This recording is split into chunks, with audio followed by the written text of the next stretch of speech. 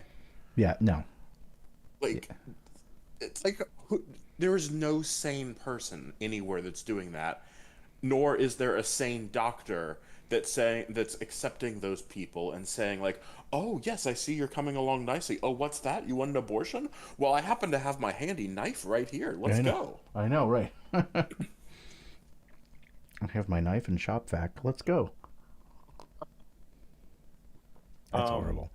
Yeah, it's horrible because it doesn't happen. Anyone thinking about any of that process, which just at any step, it's clear that the logic doesn't follow at any point. No. The abortion argument is very, very simple. I mean, he basically said it, mind your own business. But right. the reality is that are you pro big government intervention or not? Do you want the government intervening in your life and telling you what you can and can't do? If the answer to that is no, well then let people do what they want. Mm-hmm. What difference does it make? Allow people to do that. And it's like, oh, well, they shouldn't have it. We should put a limit on it. It's like, why? It's like, if it's viable, then it's a birth. If you have it up to viability, whatever that is, 18 weeks or something, right? It's not quite viable. It might be viable, but when I say viable, I mean naturally viable. Like you don't have to give it life-saving care. Okay. Yeah. Yeah, because I want to say it is, I think, medically more in like the 14 weeks, I think, almost at this point. Right. And it keeps getting pushed down. Right. Right. I mean, again, eventually you get to a point where you have no choice. You have to keep it in the oven for a certain period of time, if you take the pizza out too early, it's not going to,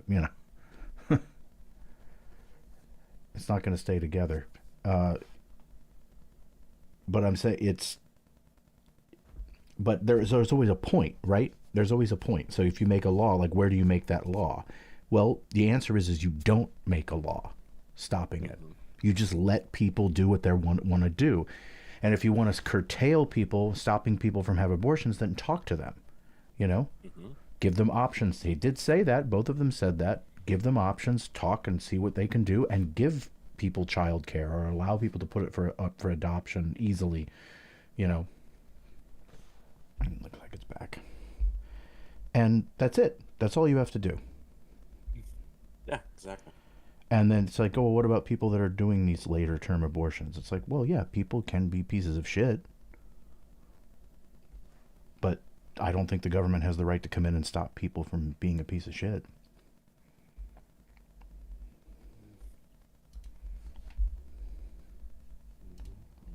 Curb gun violence. You oppose red flag gun laws At least to me. and legislation to ban certain semi-automatic rifles, including AR-15s. So let me ask you, earlier this year, for the first time, the parents of a school shooter were convicted of involuntary manslaughter and sentenced to 10 years. Yeah, that happened too. We haven't talked in a while. Do you think holding parents so much shit has responsible happened. could curb mass shootings? I'll give you 2 minutes. Yeah, well, Nora, on that particular case, I don't know the full details, but I certainly trust local law enforcement and local authorities to make those decisions. I think in some cases the answer is going to be yes, and in some cases the answer is going to be no. And the details really matter here, of course. For example, if a kid steals a gun, that's going to be different than if a parent hands over a gun knowing that their kid is potentially dangerous. But look, I want to just sort of speak as a father of 3 beautiful little kids, and our oldest is now in 2nd grade. And like a lot of parents, we send our kids to school with such hope and such joy and such pride at their Unless little you're faces Walmart, I on the guess. first day of school. And we know, unfortunately, that a lot of kids are going to experience this terrible epidemic of gun violence. And of course, our hearts go out to the families that are affected by this terrible stuff. And we do have to do better. And I think that Governor Walz and I actually probably agree that we need to do better on this. The question is just, how do we actually do it? Now, here's something that really bothers me and worries me about this epidemic of violence. The gross majority, close to 90% in some of the statistics I've seen, of the gun violence in this country is committed with illegally obtained firearms. And while we're on that topic, we know that thanks to Kamala Harris's open border, we've seen a massive influx in the number of latest 5 illegal I can think guns of were run by the legal. Mexican drug cartel. Oh, So that okay. number, So they're all the coming from the amount of illegal Mexicans. guns in our country is higher today than it was 3.5 years ago. But what do we do about the schools? What do we do to protect our kids? And I think the answer is... Yeah, I was just saying the and illegal I say 5 this instances I can not think of were loving for the answer, legal. because I don't want my Yeah, kids to right, go I know. to school All the in mass a shootings. school that feels unsafe or where there are visible signs of There's security. plenty of domestic but gang I violence unfortunately that's think that we committed have gun to violence increase if you talk security about all of it. We're in not talking our about that. schools. Mass We have to shootings. make the doors lock better. We have to make the doors stronger. We've got to make In the fact, windows the stronger. specific and of course, case we've being got to cited increase school that the parents resource went to jail officers, because for the idea was for that we can the gun magically being wave legal. a wand and take guns out of the hands of bad guys, it just doesn't fit with recent experience. So we've got to make our schools safer, and I think we've got to have some common sense bipartisan Who are you solutions. going to listen to on schools? Him, or the former teacher, or Well, I think all the parents watching tonight. The this is- Yale this is graduate. his nightmare. Look, I got a 17-year-old, Oh my and God. Right. and he witnessed a shooting at a community center playing volleyball. Those things don't leave you. As a member of Congress, I sat in my office surrounded by dozens of the Sandy Hook parents, and they were looking at my 7-year-old picture on the wall. Their 7-year-old were dead, and they were asking us to do something. And look, I'm a hunter. I own firearms. The vice president is. We understand that the Second Amendment is there, but our first responsibility is to our kids. I don't think to she's a figure this hunter, out. though. In Minnesota, we've just a enacted guess. enhanced red flag laws, enhanced background checks, and we can start to get data. But here's the problem. If we really want to solve this, we've got folks that won't allow research to be even done on gun violence. And this idea that we should just live with it, and I here's what I do think, that this is a good start to the conversation. I 100% believe that Senator Vance hates it when these kids, it's abhorrent and it breaks your heart. I agree with that. But that's not far enough when we know there are things that work. I've spent time in Finland and seen some Finnish schools. They don't have this happen, even though they have a high gun ownership rate in the country. There are reasonable I didn't know things that. that we can do to make a difference. I also did not It's know that. not infringing on your Second Amendment. And the Just being idea to close to have Russia, some you of kinda these need weapons that. out there, it just doesn't make any sense. Kamala Harris, as an attorney general, worked on this issue. She knows that it's there. No one's trying to scaremonger and say we're taking your guns, but I ask all of you out there, do you want your schools hardened to look like a fort?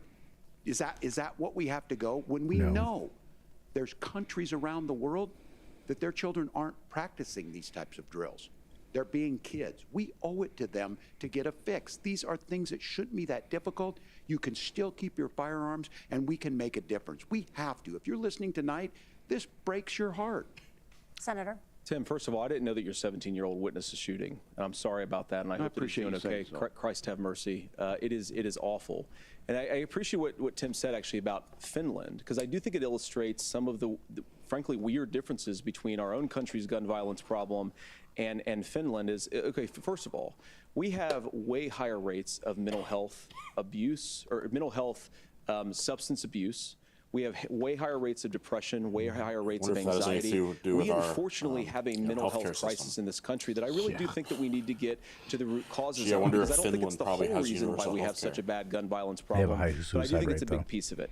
Another driver Finland? of the gun Yeah. violence epidemic, especially Damn. that affecting our All right. kids, it doesn't earn as many headlines, but is the terrible gun violence problem in a lot of our big cities. And this is why we have to empower law enforcement to arrest the bad guys, put them away, and take gun offenders off the the streets. sun never I think shines. there's a whole host of things that we can do here, but I do think in our okay, schools fair. we've got to I can talk see. about more security. Senator, something thank like you. that. Governor, you previously opposed Yeah, an 'cause I was assault gonna say, I weapons think I ban, but heard- it I've only consistently later heard in your Finland to be political in, like, career a did you top change your 5 position happiest why? countries I on sat in earth that kind of office with list. those Sandy Hook parents. I've become friends with school shooters. I've seen it. Look, the NRA, I was an NRA guy for a long time. They used to teach gun safety.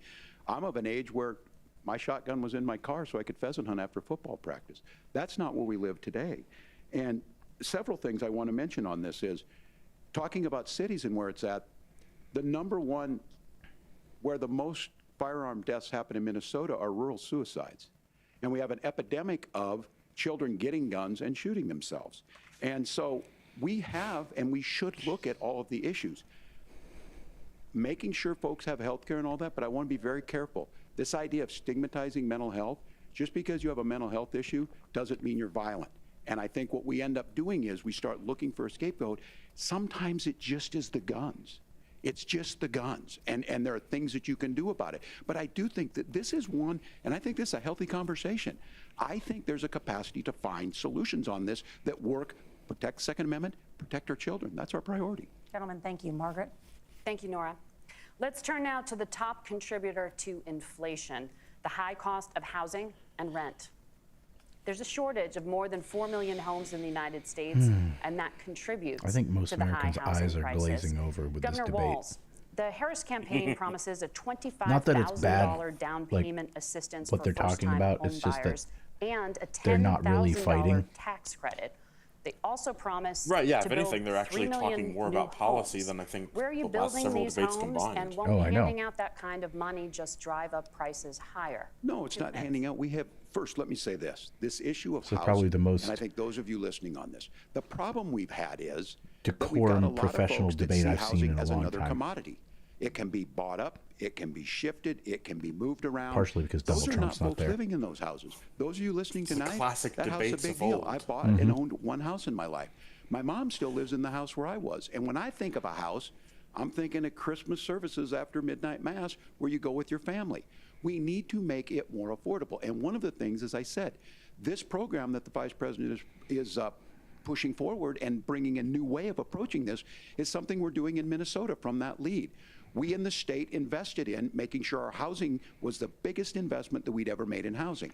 It starts to make it easier. We cut some of the red tape. Local folks, look, we can't do it at the federal level, but local folks make it easier to build those homes. And then that down payment assistance. I can tell all of you out there, certainly for me, using the GI Bill was one thing, but a veteran's home loan, the big thing about a veteran's home loan is you don't have to pay the down payment.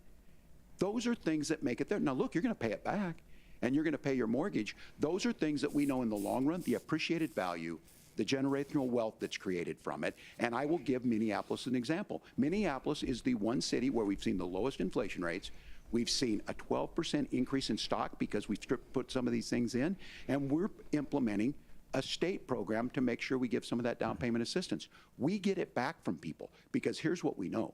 People with stable housing end up with stable jobs. People with stable housing have their kids able to get to school. All of those things in the long run end up saving our money. yeah, no, and that's that's true. the thing that That's I true. think we should be able to find some common ground in, but we can't blame immigrants for the only reason. That's not the case that's happening in many cities. The fact of the matter is that we don't have enough naturally affordable housing, but we can make sure that the government's there to help kickstart it, create that base. Governor, your time is up. Senator Vance, as far as your campaign's position, the promise is to seize federal lands to build homes, remove regulation, provide tax breaks, and cut back on immigration, which you say pushes up prices. How does Where are immigration you going push to up build prices? all the new homes you're promising, and I what guess they part figure of the, any of this plan will immigrants have provide to live somewhere. immediate relief? Yeah, but 2 they minutes. usually they First of can't all, afford a house. Tim just said usually, something that I agree not with. all We of don't want to them. blame immigrants for higher housing prices, but we do want to blame Kamala Harris for true. letting in millions of illegal aliens into this Okay, country, we're off which topic. does drive up cost, Tim. 25 million illegal aliens competing with Americans for scarce homes is one of the most significant drivers of home prices in the They can't country. It's afford why a we house. have massive increases in home prices that have happened right alongside massive increases in illegal alien populations under Kamala Harris's leadership. Now, Tim just mentioned a bunch of ideas.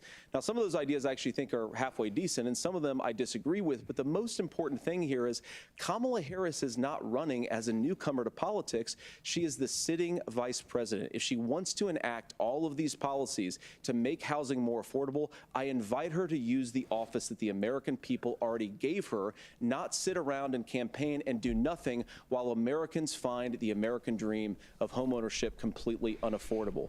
Now, you asked, Margaret, what would immediately change the equation for American citizens Those if illegal you aliens, lower energy those prices? Andorians As and Donald Trump Vulcans, says, man. drill, baby, drill. One of the biggest drivers of many. housing costs, aside from illegal immigration, is think about it. I mean, if a I'm truck going driver's up paying against Spock 40% for a more job, for diesel, then I'm the lumber fucked. he's delivering to the job site to build a house Manual is labor also going job to it'll become have to a be. lot more expensive. If Oh, we open up comedy. American energy, you will There you get go. immediate We can't pricing take- relief for American citizens, not, by the way, just in housing, but in a whole host of other economic goods, too.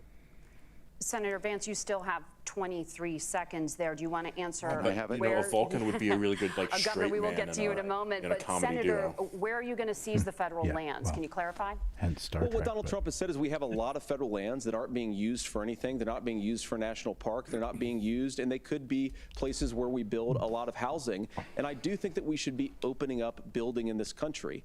We have a lot of land that could be used. We have a lot of Americans that need homes. We should be kicking out illegal immigrants who are competing for those homes, and we should be building more homes for the Or you American could citizens build who homes for deserve to be everybody. here. Senator, your time is up.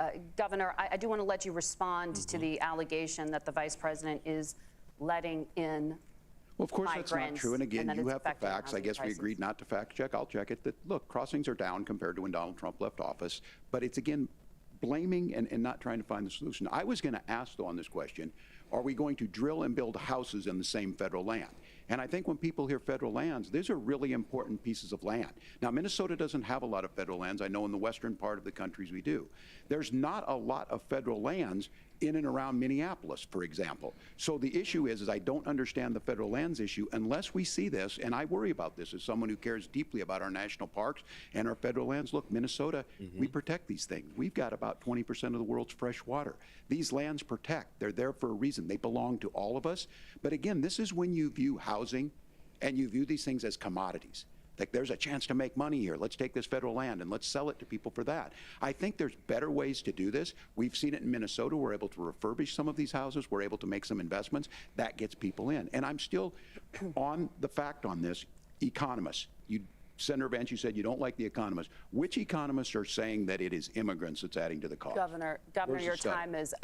time is up. But Senator, on that point, I'd like for you to clarify. There are many contributing factors to high housing costs. What evidence do you have that migrants are part of this problem? Well, there's a Federal Reserve study that we're happy to share after the debate. We'll put it up on social media, actually, that really drills down on the connection between increased levels of migration, especially illegal immigration, and higher housing prices. Now, of course, I heard that interns, you Margaret, gotta that's type not it the up real entire fast. driver of higher housing prices. It's They're also obsessed the with the regulatory drill regime of terminology. Kamala Harris.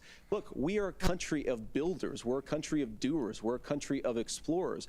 But we increasingly And criminals. have a federal administration that makes it harder to develop our resources, makes it harder to build things, and wants to throw people in jail for not doing everything exactly as like how Kamala they use Harris says they explorers have and to not do. colonizers. And what that Yeah, means is yeah. that you have a lot of people who Colonizers, would love to build homes who criminals. aren't able to build homes.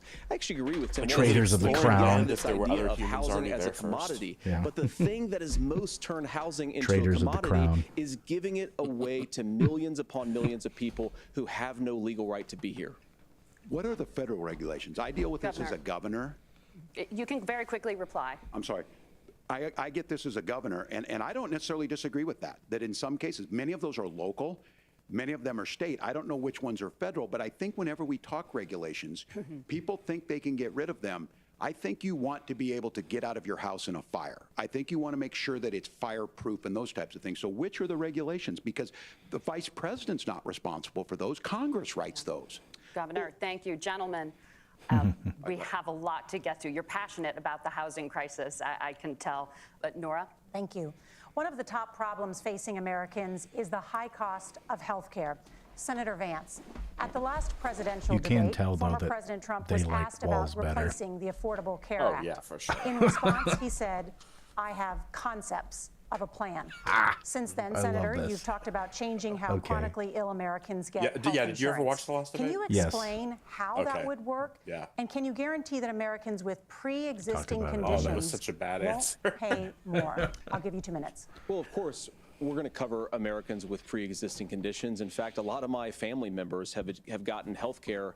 I believe, members of my family actually got private health insurance, at least for the first time, switched off of Medicaid onto private insurance for the first time under Donald Trump's leadership. And I think that, a lot of people have criticized this concepts of a plan remark. Look, it's very simple common sense. I think as Tim Walz knows from 12 years in Congress, you're not going to propose a 900-page bill standing on a debate stage. It would bore everybody to tears. Just a Project and it wouldn't actually 2025 mean bill. anything because part of this is the give and take of bipartisan negotiation. Now, when Donald Trump was actually president, and again, he has a record to be proud of, prescription drugs fell in 2018 for the first time in a very long time. Under Kamala Harris's leadership, prescription drugs are up about 7%. Under Donald Trump's entire 4 years, they were up about 1.5%.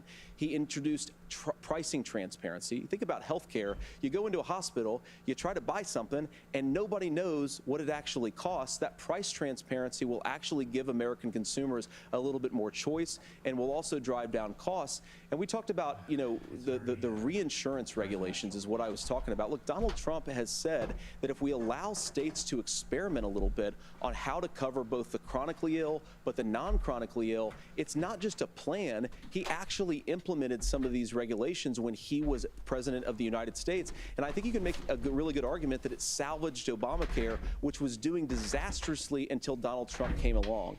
And I think this is an important point about President Trump. Of course, you don't have to agree with everything that President Trump has ever said or ever done, but when Obamacare was crushing under the weight of its own regulatory burden and healthcare costs, Donald Trump could have destroyed the program. Instead, he worked in a bipartisan way to ensure that Americans had access to affordable care. It's not perfect, of course, and there's so much more that we McCain can do, came out and did the thumbs down. Donald Trump has earned the right to put in place some better healthcare policies. He's earned the only it progress because he did it successfully the first time. Governor? that you could attribute to Trump was actually the Supreme Court. I was there at the Ruling what parts creation were, of the ACA. And the reason it was so constitutional. important is I come from Yeah, a like pre-existing major conditions, thank healthcare God. state, home of the Mayo Clinic, home to Medical Alley, 3M, Medtronic, all of those. We understand 3M's healthcare. from It's why Minnesota? we're ranked first on affordability and accessibility and quality of healthcare. So they have like and a headquarters so what over I there, know too. is under Kamala Harris, more people are covered than they have before. And those of you listening, this is critical to you. Now, Donald Trump all of a sudden wants to go back and remember this. He ran on the first thing he was going to do on day one was to repeal Obamacare.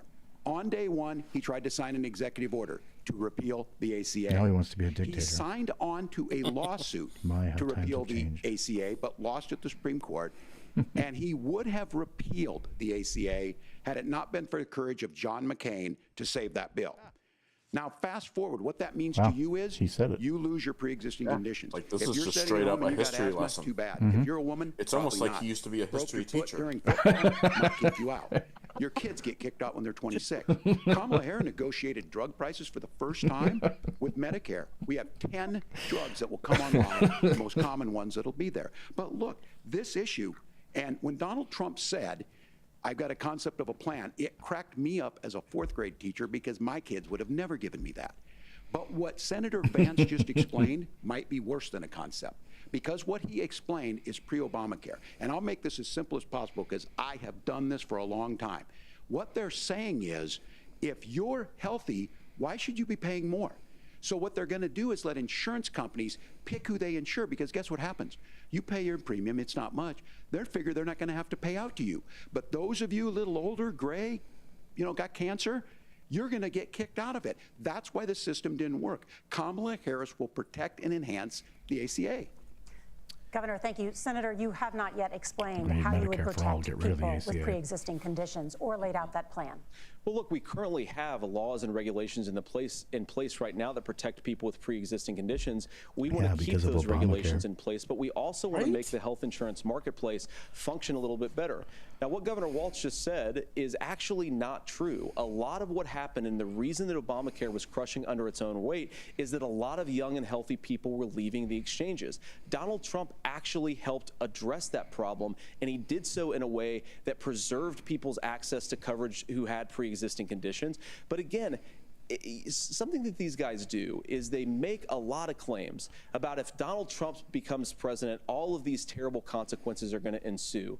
But in reality, Donald Trump was president. Inflation was low. Take-home pay was higher. And he saved the very program from a Democratic administration that was collapsing and would have collapsed absent his leadership. He did his job, which is govern in a bipartisan way and get results, not just complain about problems, but actually solve them. Governor, did enrollment under the Affordable Care Act go up under the Trump administration? It's higher now that we've seen it go up. Look, people are using it. The system works. And the question about this of young people or whatever, that's the individual mandate piece of this. And Republicans fought tooth and nail saying, well, Americans should be free to do this. Well, then what happens is... So you think the individual mandate's a good idea? You shrink. I think the idea of making sure the risk pool is broad enough to cover everyone, that's the only way insurance works. When it doesn't, it collapses. You are asking pre-ACA where we get people out. Look, people know that they need to be on health care. People expect it to be there. And when we are able to make it, and we are making it this way, when we incentivize people to be in the market, when we help people who might not be able to afford it get there, and we make sure then when you get sick and old, it's there for you. Because I heard people say, well, I don't want to buy into Medicare or whatever. Good luck buying health care once you get past 70. So look, the ACA works. We can continue to do better. Kamala Harris did that. The way she made everything better was negotiating those 10 drugs on Medicare for the first time in American history. Thank you. Margaret? Can I address that? I apologize. We're out of time. We have a number of subjects to discuss. Margaret? Let's talk about families in America. There is a child care crisis in this country, and the United States is one of the very few developed countries in the world without a national paid leave program for new parents. Governor Walz, you've said that if Democrats win both the White House and Congress, this is a day one priority for you. How long should employers be required to pay workers while they are home taking care of their newborns? You have 2 minutes. Yeah, well, that's negotiable, and that's what Congress worked. But here's what the deal is. Americans sitting out there right now, you may work for a big company. Look, we're home in Minnesota to some of the largest Fortune 500 companies. I don't know. Kamala Harris knows that in California. Those companies provide paid family medical leave. One is, I think they're moral and they think it's a good thing. Generally, but it also keeps their employees healthy. We in Minnesota has to pay family medical leave. You have a child, you. And I had to go back to work 5 days after my kids were born. That's the thing about half the things we want to do. You can point to another country that's already done it successfully. What we know is that gets the child off to a better start. The family works better. We stay in their employers. We get more. I was going to say 3 months, but Kamala Harris has made it a priority. We implemented it in Minnesota, and we see growth. That's how you become a pro-business state. But the negotiations on it, and here's the issue: those big companies are able to offer it. Depends. Those of you out there who don't have it, just imagine what happens if you get cancer or your child gets sick. We know what happens. You end up staying home. In some places, that means no paycheck because you've got no protection on that. This is the case of an economy that Donald Trump has set for the wealthiest amongst us. He's willing to give those tax breaks to the wealthiest. He's willing to say, bust those unions up, do whatever. What we're saying is the economy works best when it works for all of us. And so a paid family medical leave program, and I will tell you, go to the families or go to the businesses and ask them. As far as childcare on this, you have to take it at both the supply and the demand side. You can't expect the most important people in our lives to take either our children or our parents to get paid the least amount of money. And we have to make it easier for folks to be able to get into that business and then to make sure that folks are able to pay for that. We were able to do it in Minnesota, and I'm still telling you this. We were listed as the best state. We're still in crisis on this. A federal program of paid family and medical leave and help with this will enhance our workforce, enhance our families, and make it easier to have the children that you want. Governor, your time is up. Senator, do you support a national paid leave program? And if so, for how long should employers be mandated to pay their employees while they are home taking care of their newborn? You have 2 minutes. Yeah, well, first of all, Margaret, a number of my Republican colleagues and some Democrats, too, have worked on this issue. And I think there is a bipartisan solution here because a lot of us care about this issue. I mean, look, I speak from this very personally because I'm married to a beautiful woman who is an incredible mother to our 3 beautiful kids, but is also a very, very brilliant corporate litigator. And I'm so proud of her. But being a working mom, even for somebody with all of the advantages of my wife, is extraordinarily difficult. And it's not just difficult from a policy perspective. She actually had access to paid family leave because she worked for a bigger company. But the cultural pressure on young families, and especially young women, I think makes it really hard for people to choose the family model they want. A lot of young women would like to go back to work immediately. Some would like to spend a little time home with the kids. Some would like to spend longer at home with the kids. We should have a family care model that makes choice possible. And I think this is a very important substantive difference between Donald Trump and Kamala Harris's approach. I mean, look, if you look at the federal programs that we have that support paid family leave right now, the Community Development Block Grant, and there's another block grant program that spends a lot of money from the federal government. These programs only go to one kind of child care model. Let's say you'd like your church maybe to help you out with child care. Maybe you live in a rural area or an urban area and you'd like to get together with families in your neighborhood to provide child care in the way that makes the most sense. You don't get access to any of these federal monies. We want to promote choice in how we deliver family care and how we promote child care, because look, it is unacceptable.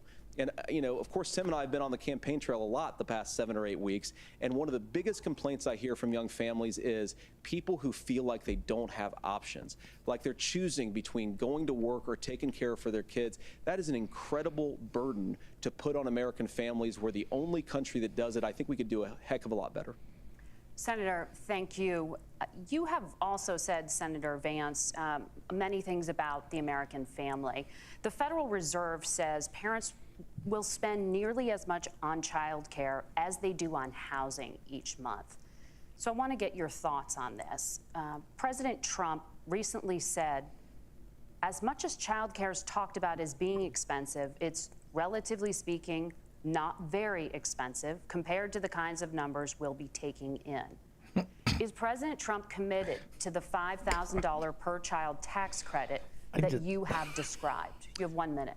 Well, what President Trump said, Margaret, I just want to defend my running mate here a little bit, is that we're going to be taking in a lot of money by penalizing companies for shipping jobs overseas and penalizing countries who employ slave laborers and then ship their products back into our country and undercut the wages of American workers. It's the heart of the Donald Trump economic plan. Cut taxes for American workers and American families. Cut taxes for businesses that are hiring and building companies in the United States of America, but penalize companies and countries that are shipping jobs overseas. That's the heart of the economic proposal. And I think what President Trump is saying is that when we bring in this additional revenue with higher economic growth, we're going to be able to provide paid family leave, child care options that are viable and workable for a lot of American families. Can you clarify how that will solve the child care shortage? Well, because as Tim said, a lot of the child care shortage is we just don't have enough resources going into the multiple people who could be providing family care options. And we're going to have to, unfortunately, look, we're going to have to spend more money. We're going to have to induce more people to want to provide child care options for American families, because the reason it's so expensive right now is because you've got way too few people providing this very essential service. Thank you, Senator. Governor Walz, your ticket also has some child care tax credit proposals. Do you think Congress will agree to the $6,000 credit for newborns and $3,000 credit for children over the age of 6, as your campaign has promised? Is that realistic? Well, if these members of Congress are listening to anybody, I can tell you, and this is the biggest issue. Everybody listening tonight knows. I mean, I'm sure they were shocked to hear it's not that expensive. And let's be clear, whether it's $5,000 or $6,000, that pays you about 3 or 4 months. Let's be clear of where we're at on this. It's because we got out of an imbalance on this. We thought we were going to get by not paying people. I don't think Senator Vance and I are that far apart. I'm not opposed to what he's talking about on options. We've done scholarships types of things. I think we need to be open to making the case. But the issue here is, the question you asked is, you're not going to pay for it with these tariffs. That's just adding another $4,000 on the family and taking less. So not only do they not get the money to pay for that, they're $4,000 in the hole. That's Wharton School. That's his alma mater. And so I think the issue here is, if those members of Congress, I can't believe they're not. When I go to businesses, sure, they'll talk about taxes sometime, but they will lead with childcare and they will lead with housing, because we know the problem is, especially in a state like Minnesota, we need more workers because our economy's growing, but we need the workforce. Governor, thank you. We need to move on. Nora? Let's talk about the state of democracy, the top issue for Americans after the economy and inflation. After the 2020 election, President Trump's campaign and others filed 62 lawsuits contesting the results. Judges, including those appointed by President Trump and other Republican presidents, looked at the evidence and said there was no widespread fraud. Right? The governors Like, of every state in the nation, They're supposed to be just 90 Republicans minutes. and Democrats, certified the 2020 election results and sent a legal slate of electors to Congress for January 6th. Senator Vance, you have said you would not have certified the last presidential election and would have asked the states to submit alternative electors. That has been called unconstitutional and illegal. Would you again seek to challenge this year's election results, even if every governor certifies the results? I'll give you 2 minutes. Well, Nora, first of all, I think that we're focused on the future. We need to figure out how to solve the inflation crisis caused by Kamala Harris's policies, make housing affordable, make groceries affordable, and that's what we're focused on. But I want to answer your question because you did ask it. Look, what President Trump has said is that there were problems in 2020, and my own belief is that we should fight about those issues, debate those issues peacefully in the public square, and that's all I've said, and that's all that Donald Trump has said. Remember, he said that on January the 6th, the protesters ought to protest peacefully. And on January the 20th, what happened? Joe Biden became the president. Donald Trump left the White House, and now, of course, unfortunately, we have all of the negative policies that have come from the Harris-Biden administration. I believe that we actually do have a threat to democracy in this country, but unfortunately, it's not the threat to democracy that Kamala Harris and Tim Walz want to talk about. It is the threat of censorship. It's Americans casting aside lifelong friendships because of disagreements over politics. It's big technology companies silencing their fellow citizens. And it's Kamala Harris saying that rather than debate and persuade her fellow Americans, she'd like to censor people who engage in misinformation. I think that is a much bigger threat to democracy than anything that we've seen in this country in the last 4 years, in the last 40 years. Now, I'm really proud, especially given that I was raised by two lifelong blue-collar Democrats, to have the endorsement of Bobby Kennedy Jr. and Tulsi Gabbard, lifelong leaders in the Democratic coalition. And of course, they don't agree with me and Donald Trump on every issue. We don't have to agree on every issue, but we're united behind a basic American First Amendment principle that we ought to debate our differences. We ought to argue about them. We ought to try to persuade our fellow Americans. Kamala Harris is engaged in censorship at an industrial scale. She did it during COVID. She's done it over a number of other issues, and that to me is a much bigger threat to democracy than what Donald Trump said when he said that protesters should peacefully protest on January the 6th. Governor? Well, I've enjoyed tonight's debate, and I think there was a lot of commonality here, and I'm sympathetic to misspeaking on things. Oh, I think the I Facebook thing, probably. with the senator. Me too, man. There's one though that this one is troubling to me, and I say that because I think we need to tell the story. Donald Trump refused to acknowledge this, and the fact is that I don't think we can be the frog in the pot and let the boiling water go up. He was very clear. I mean, he lost this election, and he said he did. 140 police officers were beaten at the Capitol that day, some with the American flag. Several later died. And it wasn't just in there. In Minnesota, a group gathered on the state capitol grounds in St. Paul and said, "We're marching to the governor's residence and there may be casualties." The only person there was my son and his dog, who was rushed out crying by state police. That issue, and Mike Pence standing there as they were chanting, "Hang Mike Pence." Mike Pence made the right decision. So, Senator, it was adjudicated over and over and over. I worked with kids long enough to know, and I said as a football coach, sometimes you really want to win, but the democracy is bigger than winning an election. You shake hands, and then you try and do everything you can to help the other side win. That's what was at stake here. Now, the thing I'm most concerned about is the idea that imprisoning your political opponents, already laying the groundwork for people not accepting this. And a president's words matter. A president's words matter. People hear that. So I think this issue of settling our differences at the ballot box, shaking hands when we lose, being honest about it, but to deny what happened on January 6th, the first time in American history that a president or anyone tried to overturn a fair election and the peaceful transfer of power. And here we are 4 years later in the same boat. I will tell you this, that when this is over, we need to shake hands this election, and the winner needs to be the winner. This has got to stop. It's tearing our country apart. Margaret? Senator Vance, did you want to respond to that? Yeah, well, look, Tim, first of all, it's really rich for Democratic leaders to say that Donald Trump is a unique threat to democracy when he peacefully gave over power on January the 20th, as we have done for 250 years in this country. We are going to shake hands after this debate and after this election. And of course, I hope that we win, and I think we're going to win. But if Tim Walz is the next vice president, he'll have my prayers, he'll have my best wishes, and he'll have my help whenever he wants it.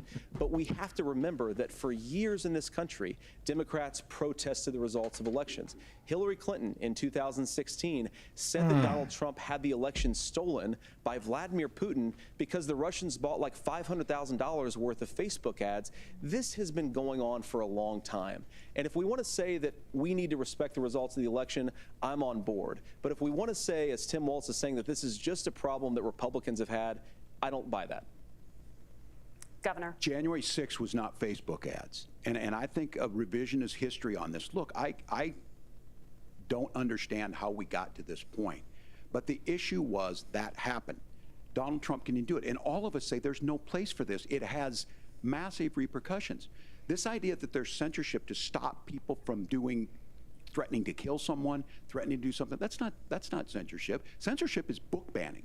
We've seen that. We've seen that brought up. I just think for everyone tonight, and I'm going to thank Senator Vance, I think this is the conversation they want to hear. And I think there's a lot of agreement, but this is one that we are miles apart on. This was a threat to our democracy in a way that we had not seen. And it manifested itself because of Donald Trump's inability to say. He is still saying he didn't lose the election. I would just ask that. Did he lose the 2020 election?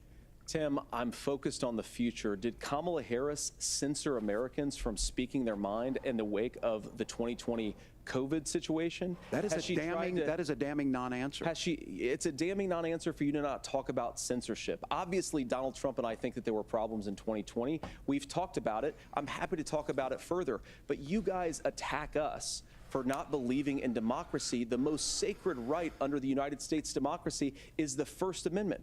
You yourself have said there's no First Amendment right to misinformation. Kamala Harris wants to use the power of government and big tech to silence people from speaking their minds. That is a threat to democracy that will long outlive this present political moment. I would like Democrats and Republicans to both reject censorship. Let's persuade one another. Let's argue about ideas, and then let's come together afterwards. You can't yell fire in a crowded theater.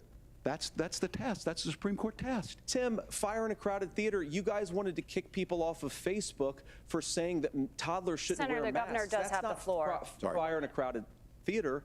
That is criticizing the policies of the government, which is the right of every American. Senator, the governor does have the floor for 1 minute to respond to you. Yeah. Well, I don't run Facebook. What I do know is I see a candidate out there who refused, and now again, and this I'm pretty shocked by this. He lost the election. This is not a debate. It's not anything anywhere other than in Donald Trump's world. Because look, when Mike Pence made that decision to certify that election, that's why Mike Pence isn't on this stage. What I'm concerned about is, where is the firewall with Donald Trump? Where is the firewall if he knows he could do anything, including taking an election, and his vice president's not going to stand to it? That's what we're asking you, America. Will you stand up? Will you keep your oath of office, even if the president doesn't? And I think Kamala Harris would agree. She wouldn't have picked me if she didn't think I would do that, because of course that's what we would do.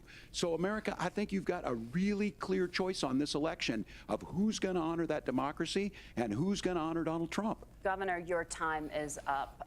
Thank you, gentlemen. We will be right back with both of our candidates. The CBS News vice presidential debate I thought this was over. Right? I mean, if she had said for closing arguments, I would have been like, oh, okay, well, that makes sense.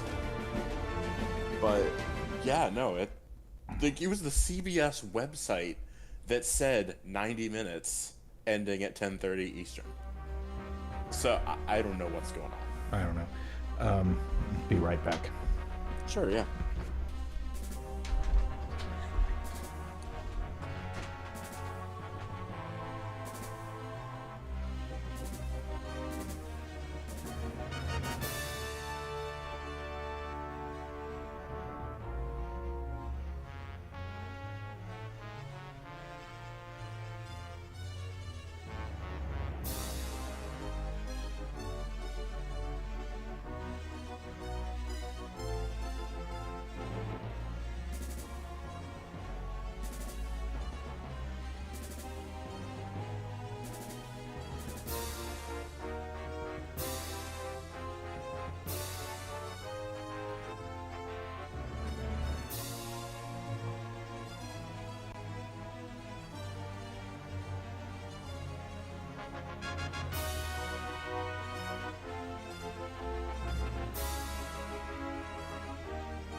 They'll probably just come back and say we're done.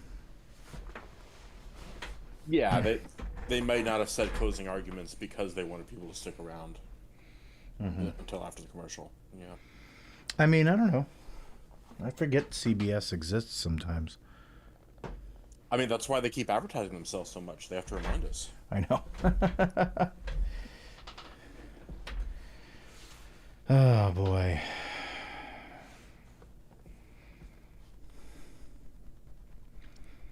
Stupid. It's a bunch of dumb stuff.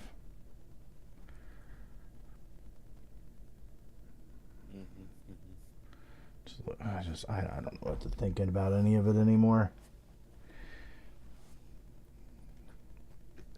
People you want to answer? Vote for Kamala Harris. Shut up.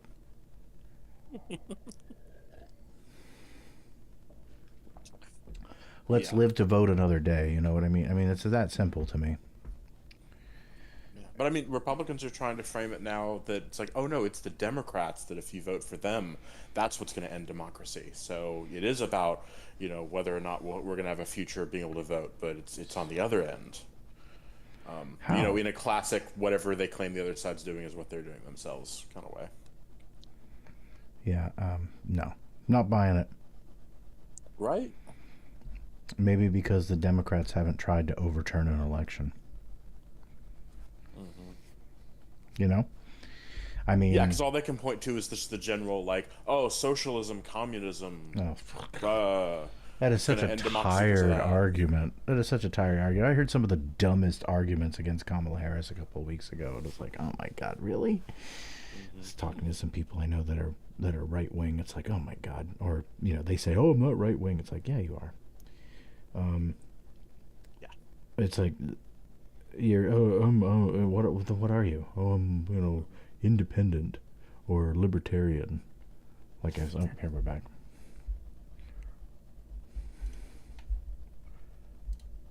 Presidential debate. It is now time for the closing statement. Senator Vance won the virtual coin toss and elected to go last. So, Governor Walz, you are first. You have 2 minutes. What's a virtual coin toss? Thank you, Senator Vance. Thank you to CBS News. And most importantly, thank you to all of you. If you're still up and the folks who miss Dancing with Our Stars, I appreciate it. But look, the support of the democracy matters. I thought that was matters NBC. That you're here.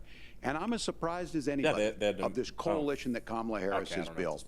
From Bernie Sanders to Dick they may Cheney be broadcasting to Taylor it on Swift, every and a whole bunch of folks in between there.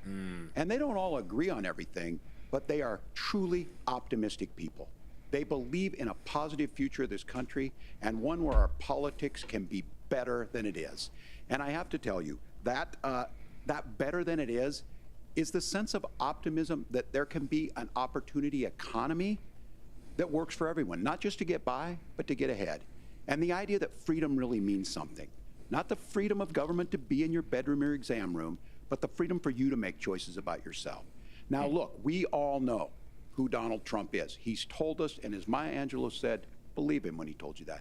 His first inaugural address talked about American carnage. And then he spent 4 years trying to maybe do that. Senator Vance tonight made it clear he will stand with Donald Trump's agenda. He will continue to push down that road. Excuse me. Kamala Harris gives us a different option. Now, I'll have to tell you, I'm going to be careful about the quotes, but there's one that Senator Vance said that does resonate with me. He said, Donald Trump makes the people I care about afraid. A lot of America feels that way. We don't need to be afraid. Franklin Roosevelt was right. All we have to fear is fear itself. Kamala Harris is bringing us a new way forward. She's bringing us a politics of joy. She's bringing real solutions for the middle class, and she's centering you at the heart of that. All the while asking everyone, join this movement, make your voices heard. Let's look for a new day where everybody gets that opportunity and everybody gets a chance to thrive. I humbly ask for your vote on November 5th for Kamala Harris. Governor Walz, thank you. Senator Vance, your closing statement. Pretty good. Well, I want to thank Governor Walz, you folks at CBS, and of course the American people for tuning in this evening. And one of the issues we didn't talk about was energy. And I remember when I was being raised by my grandmother, when she didn't have enough money to turn on the heat some nights because Ohio gets pretty cold at night and because money was often very tight. And I believe, as a person who wants to be your next vice president, that we are a rich and prosperous enough country where every American, whether they're rich or poor, ought to be able to turn on their heat in the middle of a cold winter night. That's gotten more difficult thanks to Kamala Harris's energy policies. I believe that whether you're rich or poor, you ought to be able to afford a nice meal for your family. That's gotten harder because of Kamala Harris's policies. I believe that whether you're rich or poor, you ought to be able to afford to buy a house. You ought to be able to live in safe neighborhoods. You ought to not have your communities flooded with fentanyl. And that too has gotten harder with because of Kamala Harris's policies. Now, I've been in politics long enough to do what Kamala Harris does when she stands before the American people and says that on day one, she's going to work on all these challenges I just listed. She's been the vice president for 3.5 years. Day one was 1,400 days ago, and her policies have made these problems worse. Now, I believe that we have the most beautiful country in the world. I meet people on the campaign trail who can't afford food, but have the grace and generosity to ask me how I'm doing and to tell me they're praying for my family. What that has taught me is that we have the greatest country, the most beautiful country, the most incredible people anywhere in the world. But they're not going to be able to achieve their full dreams with the broken leadership that we have in Washington. They're not going to be able to live their American dream if we do the same thing that we've been doing for the last 3.5 years. We need change. We need a new direction. We need a president who has already done this once before and did it well. Please vote for Donald Trump. And whether you vote for me or vote for Tim Walz, I just want to say I'm so proud to be doing this, and I'm rooting for you. God bless you, and good night. Senator Vance, thank you. How professional. And thank you both for participating in the only vice presidential debate of this election cycle. I'm Margaret Brennan.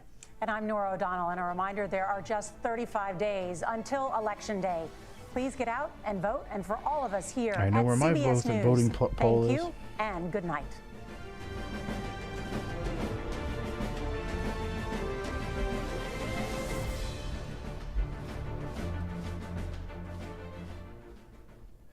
I don't know exactly what, I was going to say something clever. You still there? Yeah, I had another blip Okay. during his closing remarks, but I imagine he didn't say anything particularly noteworthy. No, it was all fluff. Democracy, freedom, illegal immigrants, guns. It's so true. They're such caricatures of themselves. They can't actually. I don't know how anybody can vote for them personally, but you know. Oh yeah, Vance and him, like his wife, they just walked off. But they're shaking the hands of the moderators. That's funny. But they're nice. He maybe just like, or just maybe CBS doesn't like Republicans. I don't know. I mean, that's once again, of course, going to be the spin on their side. Oh, everything was just so unfair. Absolutely. And all of these arguments, all of these things are just really simple. Just they are so obfuscated by so much rhetoric. I don't even know. There was something else. Was it housing or one of the other subjects they brought up that they never talked about? They never really went into too much detail about it, but I don't know. Yeah. I mean, obviously, I was going to say, I feel like with housing, because they talk about, like, you know, the incentives that they're going to try to do to help people being able to afford a house. And I'm like, how about like de-incentivizing investors from trying to buy numerous houses in order to start like Airbnb businesses? Yeah, that would be one thing. I just got a fucking text today. Hey, is this my name? You know, is this, you know, they said my name, right? I don't want to say it on stream, but anyway, is this, you know, and I'm on like, yes, how can I help you? Figured, well, why not, you know? And then they come back, oh, hi, this is Veronica Brown. I'll give her name away because fuck her. I'm with a realtor group, and we're trying to see if you're going to sell your house in the next 12 months. And I just didn't respond. But, like, that's the thing. All these private equity firms are buying up housing. Corporations are buying up houses. Corporations should be making toothpaste, not buying houses. It's... Yeah. And it's the same thing. Like, oh, we're gonna build 3 million new houses. It's like, well, great, but as soon as you do, how many of those are just gonna get bought up by you know, the equity firms? Right, exactly. Yeah. And then sit empty. Yeah. Yeah. For years now, because talking about the whole being contacted thing, I regularly get text messages about somebody trying to buy my house in Dallas that apparently I own. No. You might want to find out what the address is. Oh, no, they give me it. And I actually looked into it after enough times of getting it. It is apparently owned by someone with the same name. But if you looked into the details for even like 5 seconds, you would see that we're drastically different people. Yeah. Well, that's with me. Well, with me, they happen to have the right person. But Yeah. Rhode Island's really tiny. So there's only one other person with my name that I'm aware of.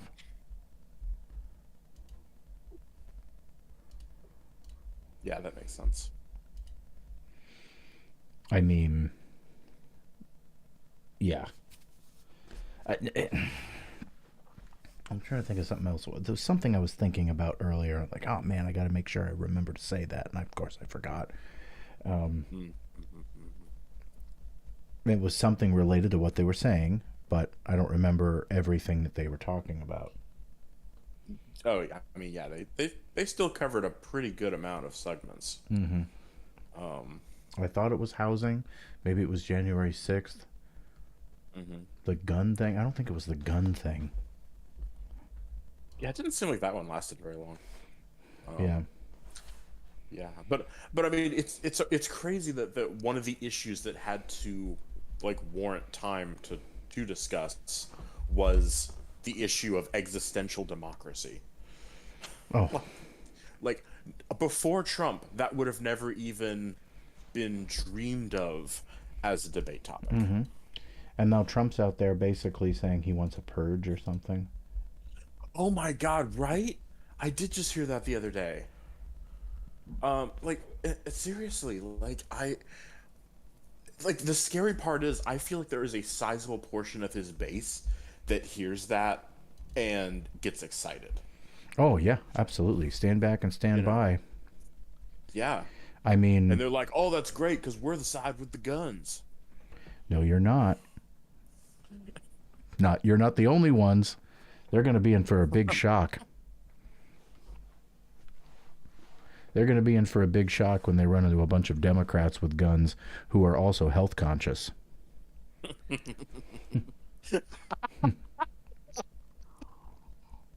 Oh, that's awesome. Yeah, by that logic, it's okay. I live on the second story, apartment. So, yeah, they can't reach me. Oh, that's awesome.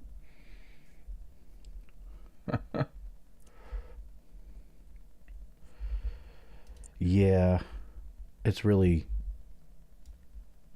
It would be be a shit show. It's gonna be a shit show. Yeah. I am taking the day off from my teaching job for the November 5th and 6th. That's smart. because hey, you're not a teacher anymore. You kind of. Well, I mean, I was never technically a teacher. I was a tutor. Which is, it's educational support. Mm-hmm. I guess I'm a teacher. I don't know. Sort of, kind of. You are the person that is managing the curriculum that they are to learn, and you are evaluating their progress. I believe. Yes. So that seems like the more qualifying measurement of a teacher. I don't teach classes though. I just teach individual. Sure. Yeah, just like a private teacher. I mean, right. Yeah, like in the common vernacular, that probably would just be referred to more as a private tutor. Private tutor, yeah. But I would say it's different than the expectations of tutoring at like an academic level, because they actually do say specifically for tutors, it's like you are not to like teach material, like you are to help a student understand material that they've learned, or help them to maybe come to a realization on their own, or things like that. But that is not the goal at the tutoring, in academia. Gotcha. Yeah, for me, my goal is to actually teach them from the ground up, the project or the song, because I'm a music teacher, so.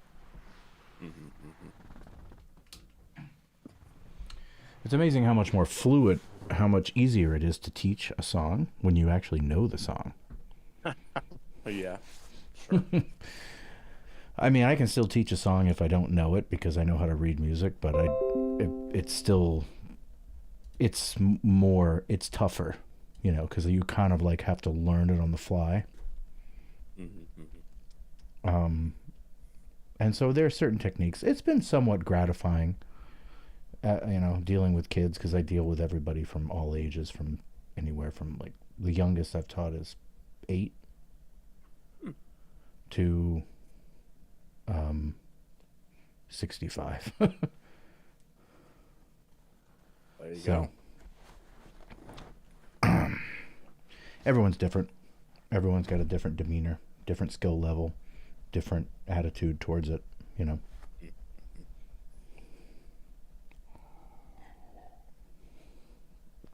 different taste in music, all of that sort of thing. But one thing I do notice is that every time I play something that's kind of older with the younger kids, especially like blues, rockabilly-ish kind of stuff, they like it. And they're like, whoa, what's this strange new sound? I know. And you're like, it's called music. Music. I know.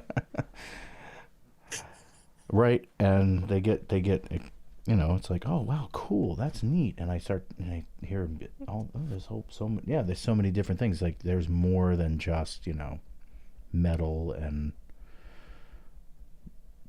heavy, like death metal, gothic rock, or pop, God forbid, pop crap, I mean, yeah, I would say most popular music is just very vocals heavy, yes. Consistently. Yes. And computer heavy. Oh, yeah. We can't even get people that are good at singing. We need to use computers to fix that too. Right. No, but I meant all the instrumentation. It's all computers. Oh, sure. Yeah. There's no real guitars anymore. I mean, a little, and very little. Most of the bass and drums, it's all keyed and triggered and everything. It's nothing's real. And then they hear if you're playing an instrument, you probably have heard some music that's produced with real instruments. Most people that are learning the guitar have heard the Beatles, or something to that effect. But anyway, God, I mean, whatever. So music has just consumed my life lately. Yeah. I just haven't done anything else. It's just been, besides the audio book crap. Sure. Work in general. Work in general, yeah. I don't care if I say it. No one's going to watch this anyway. It's not like it's saying who I'm working for anyway. But that's gone crazy. That's like I'm hoping that means crazy, in a busy kind of way. in a busy way. Yeah, in a busy way. In other words, like you saw what happened. It all dipped away. Mm-hmm. Yeah. Right. And then So if it's coming back, that's awesome. yeah, it's coming back. Now we're up to like almost like it's like 65 to 68 hours a week. Okay. Yeah, that's definitely better. Yeah. I mean, I know it's still not like where you were at the kind of like the peak. No, not 200 hours a week, but Yeah. no, it's not that. But for two people, it's doable. And then with Definitely my manageable. teaching gig, and then I have the church, and then I have the gigs, and YouTube's starting to pay. I got my first payment officially. Yay! Ooh. So interesting the way it works. It's like it pays you. YouTube pays out at a specific time Okay. of the month, every month, and so whatever you've made throughout that month, it has to reach the minimum. But if it goes over that, obviously it just pays you that overage,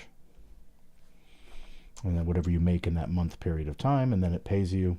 If you didn't reach that minimum by the time it's time to pay out, then it just rolls over to the next month, and then you get that. Oh, okay. You get it then. So if your channel's making enough money, you get something. Usually it's almost impossible. I mean, I did one video. I still do the live stream every week, and then I post. I'm trying to get more, but I'm so busy with everything else, I haven't had a chance to do shit. These last couple weeks, this last month has just been insane. I've done I did this what did I do? I had gigs usually like Friday, Saturday, Sunday, memorial, some family stuff, and then the teaching gig, and then the audiobooks filling in and trying to do as much as I can, get another video. But even with that going up, it's like, I'm probably going to at least reach the minimum threshold every month, even with doing nothing. That's good. So you start to think, you go, oh shit, what if I actually did something? They just keep adding up. Yeah, it keeps getting bigger and bigger and bigger, which is great. I'm very happy with it all, and so everyone that's part of that subscribes and people that respond are very happy in the positive towards me. I don't really get too many negative comments yet, so I got a negative comment the other day, but I can't remember what it was. It was something stupid. I guess that's how you know you made it. Yeah. Yeah, that's what I always say. Once you start getting negative comments, you at least one, you've made it. I don't even remember what it was related to. It wasn't attacking me. It was something else about the song or the music or something. It wasn't really a direct attack to me or something, if I remember right. So I didn't care. Yeah, fair enough. And it's tough though, especially if you're doing a channel like this, talk about politics or talk about video games and whatnot. I don't give a shit if somebody made some negative comment about what I had to say. I don't care. Right. But when it's something you're passionate about and you really care about it does matter. It affects you more. Even though it's just some jamoke on the internet. It's still, right? It does affect you a little bit more. So it's like learning how to just realize, like, well, wait a minute. So one guy says something, and you're going to look at the thousands of subscribers that you have, and you're making money. It's like, maybe this one asshole doesn't know what he's talking about. Yeah, I Yeah. mean, realistically, I think that's how you have to look at it. Since Yeah. That's, you know, Right.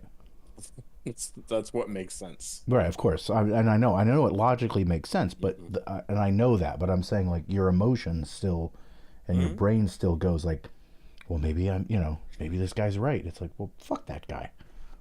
Yeah.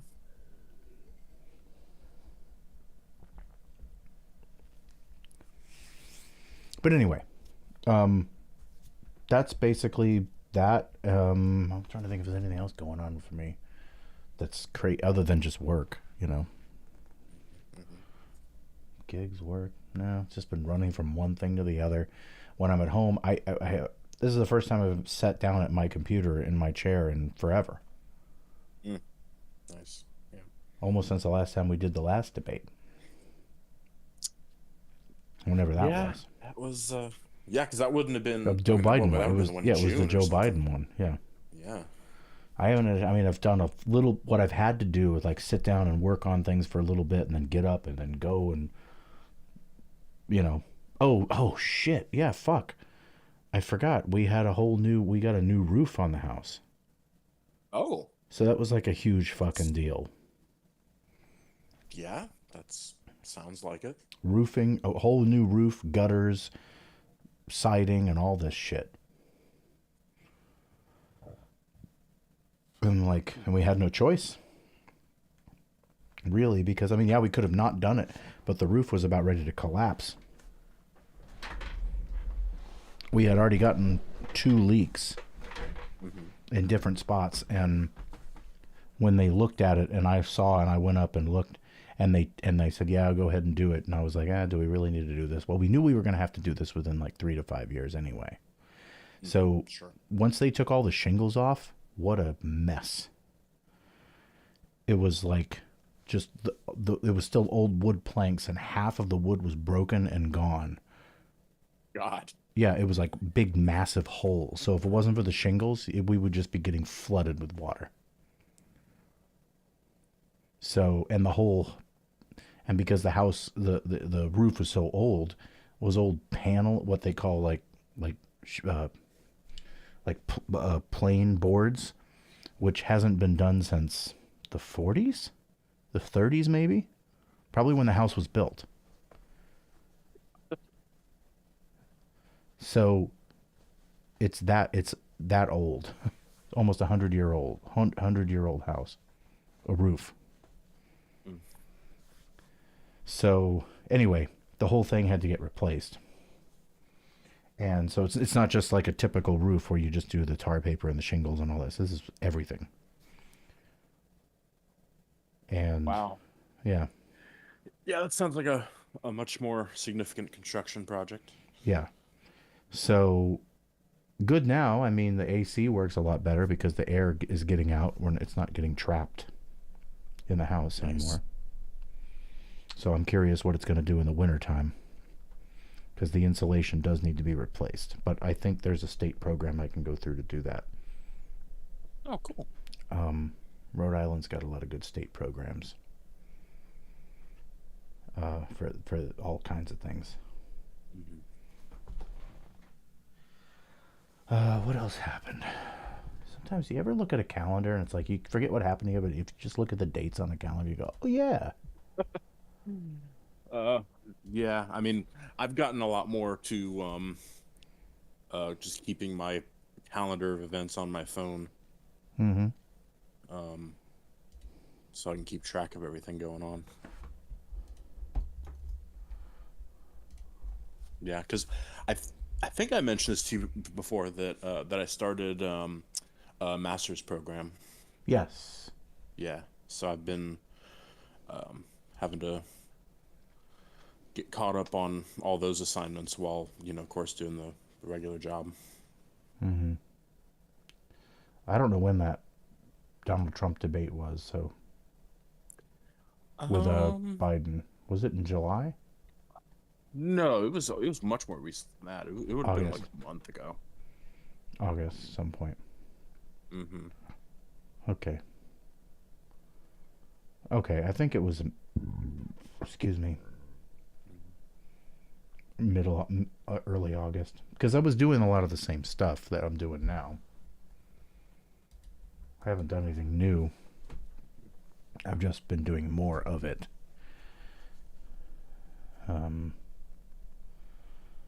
Yeah, I don't see that I put the debate in my calendar. Yeah. But yeah. It was hold on just 1 second. Mm-hmm.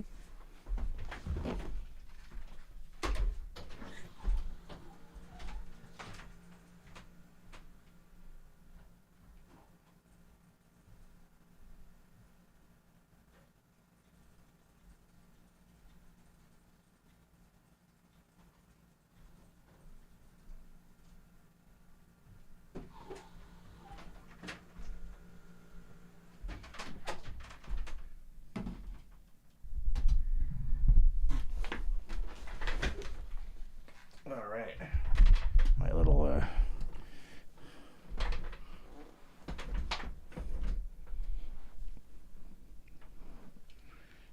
Jerry rig streaming service. All the beer cans behind me. I was just looking to see. I grabbed another beer, but I was looking to see if there was anything that could remind me of shit that went on. I know something happened. I thought something really interesting happened, but I guess not. That's kind of good, though. I like boring. Other than the news. I miss boring. Mm-hmm. Yeah, which has been anything but. Yeah. Well, yeah, I did. I was able to transfer some videos. I started doing that, transferring like VHS videos. Okay. So that's been cool.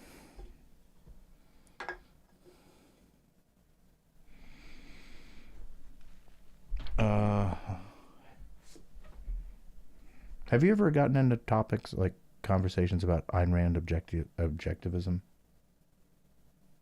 Not really detailed ones, no. Okay, just curious. Never mind. I was just wondering if anybody else had any more insight on this stuff. But, yeah, I had, I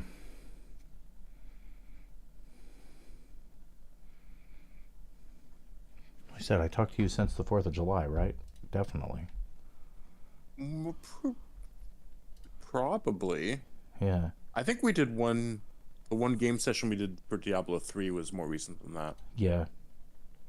That's right. So I think it was just gaming stuff that's really been going on. I haven't really been doing much gaming-wise. I finished Mario Wonder. Oh, nice. Okay, I've seen gameplay of that, and that's what I'd like to do. Yeah.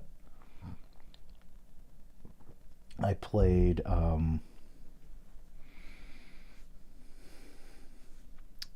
what else did I play? Like gaming wise. I haven't really had a lot of chance to do gaming, but I've been playing through Fallout 4 because I've never played the expansions, the Far Harbor and the Nuka-Cola stuff. So I finished the Far Harbor one, and then now I'm on the Nuka-Cola stuff. Nice. And it's cool that it. I don't know which expansion's better, but they're different. Probably the Nuka-Cola one's more entertaining, but there's a lot of like making fun of Disney World and theme parks and stuff in general, so it's pretty funny. Makes sense. Yep. What else? I think other games that I've been playing. I continue playing through the Wing Commander games. I'm playing through Prophecy again. I just finished that. And the Secret Ops. Now I'm going through the Secret Ops. Oh, and I started playing, which I'd never played before, was the Privateer 2, The Darkening. Oh, okay. I don't know if you remember that. Not really. We never had it. Well, then that probably would definitely be why I'm not But it sure. was like it was part of the Wing Commander universe. Yeah, yeah. But apparently it takes place like 170 years after Wing Commander 4. So it's even after Wing Commander Prophecy, but it came out before Wing Commander Prophecy. So it's like a loose cannon, no pun intended, kind of thing. But it takes place in its own little system on the outskirts. And of course, it's far away from Sol system, so they can get away with whatever they want, right? Right, of course. So, and it's got full motion videos like Wing Commander 4 quality, Oh, shit. Original I Wing didn't Commander realize 4. that those were, those had those. Yep, and it has decisions, just like Wing Commander 4. Damn. Yep, so it has all that, and you fly on the ship, but there's a little more customization to it, so you have to decide, like, what weapons you have, what systems you have, like Tachyon. Mm-hmm. So it reminds me a lot of that, and to find out where you have to go next, you have to go to the bulletin, and you have to read the public records and see your PDA, which is in a separate area, and then go to the public records and find something, and then look up this person's name that's in the article, and you actually have to, forces you to like read the stuff to find out where you have to go next. And my immediate thought to that is, so that's why the game didn't do as well. Right. Like, and not as a comment about the game, but just the comment about like Americans in general. Mm-hmm. And the game doesn't hold your hand, doesn't tell you what to do, so you don't know that you have to do that. So if I didn't look it up to figure out like what I have to do, you have to read the booth stuff, you wouldn't know. You're just standing there like, what do I do? I buy a ship. Okay, I buy a ship. And you finally get launched into space.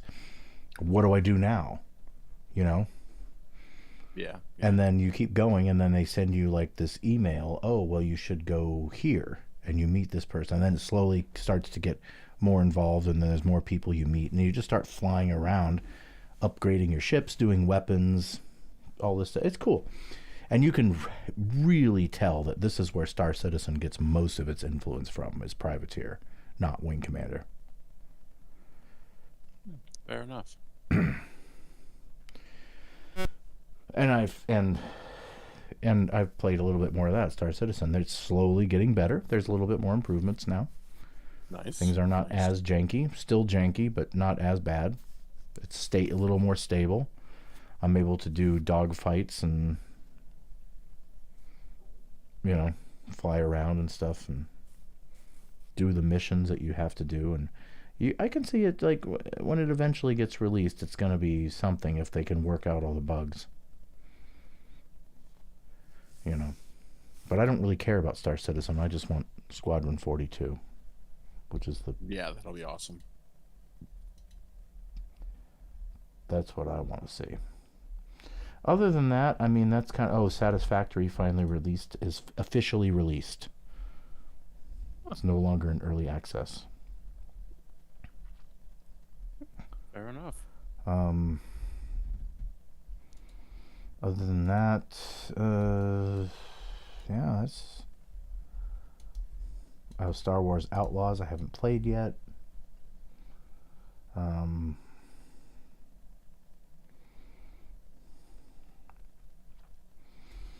don't know. That's really it. Yeah. That's really not a lot. Yeah, I don't think I've really been doing too many games either lately. I think the most recent game I was playing was a friend of mine was having me borrow one of the Fire Emblem games that's on the Switch. And that was actually pretty fun. In it, like, of course, it's like a tactical RPG kind of game for like when you're doing combat, whatever scenarios. But outside of the combat scenario stuff, you're basically like taking the role of a teacher at like a military academy, and you're having to like work with your students to, have them like improve their skills in like different areas and get them to like upgrade to certain classes and stuff like that. So I was like, this is actually kind of cool. I'm in like I have more fun with the downtime component, than I do the actual like combat game part, but yeah, it's been pretty good as I've been playing it. That's cool. Yeah, because I playing these old games, I spent a whole bunch of time tweaking the game, like figuring out how do you get the game to run well on a new system. And you go in and you have to change like your CPU cycles, and you have to change the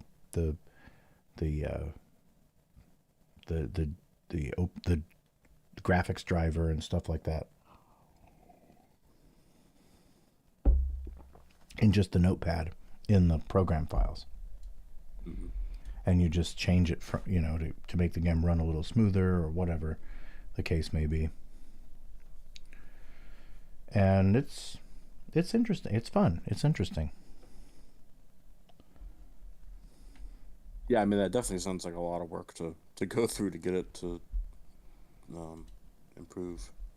It is, but not really. I mean, it's just a couple of number changes. You just have to know what to do. And there's a couple other things in like the management registry edit where you have to change to get there's an error and a bug with the Prophecy games. Yeah. Where the mouse, the icon is stuck right in the middle of the screen. And you can't move it. And there's like your separate mouse, another mouse that you're moving is separate from that. Yeah. And so you have to go into the registry edit and change something. I forget what I had to do, and to fix that. Once you fix it, it's fine. It's working. It works fine, but like normal. But there's always something, right? Yeah.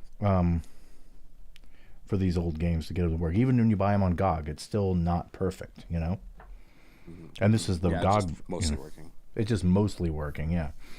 There's a Wing Commander 4 has Wing Commander 4 is probably the most stable out of all of them.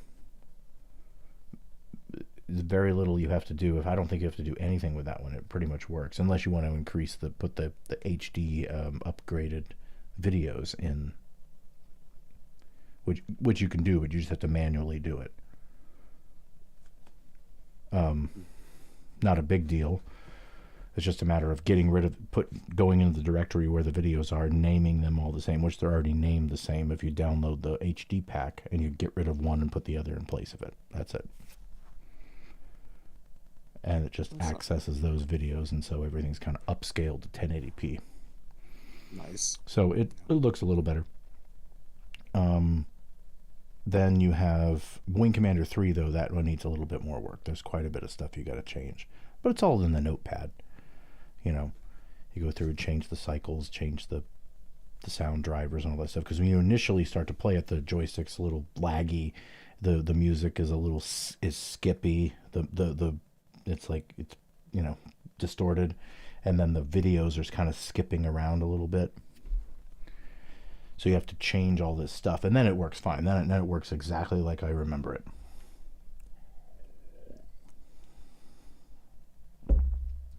Weird, but whatever. And that's really all I've been doing, just kind of that and trying to find time to make more fucking videos. Yeah. Yes. Keeping up with fucking stupid ass politics. It's like, it's impossible to keep up with it. It changes from day to day to day. Even in the same day. Now we have this Israel bullshit that's going on.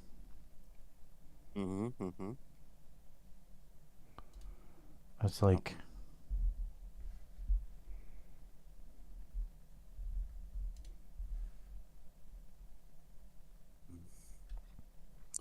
yeah.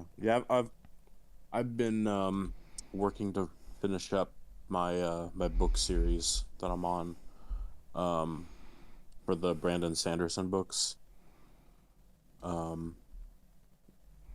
Because I'm on the last of his series that I haven't read. That's part of his like greater Cosmere universe, he calls it. where it's basically, I think I've maybe mentioned this before, but he has like several different fantasy series that take place on different planets, but those planets are all in the same universe. So, and there's like magical means for them to be able to travel among the planets that a select few people know about. So while mostly the series are like standalone stories, there are like little connecting Easter egg kind of stuff between the different books, and some plot points that become possible in one of his standalone series that makes sense how it became possible by reading his other series and so on. Yeah. Kind of in an MCU kind of way. Gotcha. So yeah, I've been, like I said, I'm on the last of his series of everything he's got released so far, and then his newest book is coming out in December, so I'm going to be doing that, and then who knows after that point what I'll be doing book wise. But it's been a lot of fun though. That's cool. I don't read books, so. I mean, I'm doing an audiobook. Oh, okay. So it's a little bit easier. So pretty much like, when I'm going to and from work, I'll get to listen to like a chapter each way or something. I definitely don't do that. Yeah. For obvious reasons. I mean, yeah, that's like your one time to get away from the audiobooks. Right. What should I do with my free time? I'll listen to an audiobook. Yeah, no. It's like, oh, but now this is how I listen to the good ones. You know? I mean, that's true. I'm not going to deny that. Yeah. Like as I was saying that, I'm trying to think of like whatever the line was in Clerks about him wanting to go to a good video store. Oh yeah. I want to go to a good video store. You work at a video store. I want to go to a good video store. He does, yeah.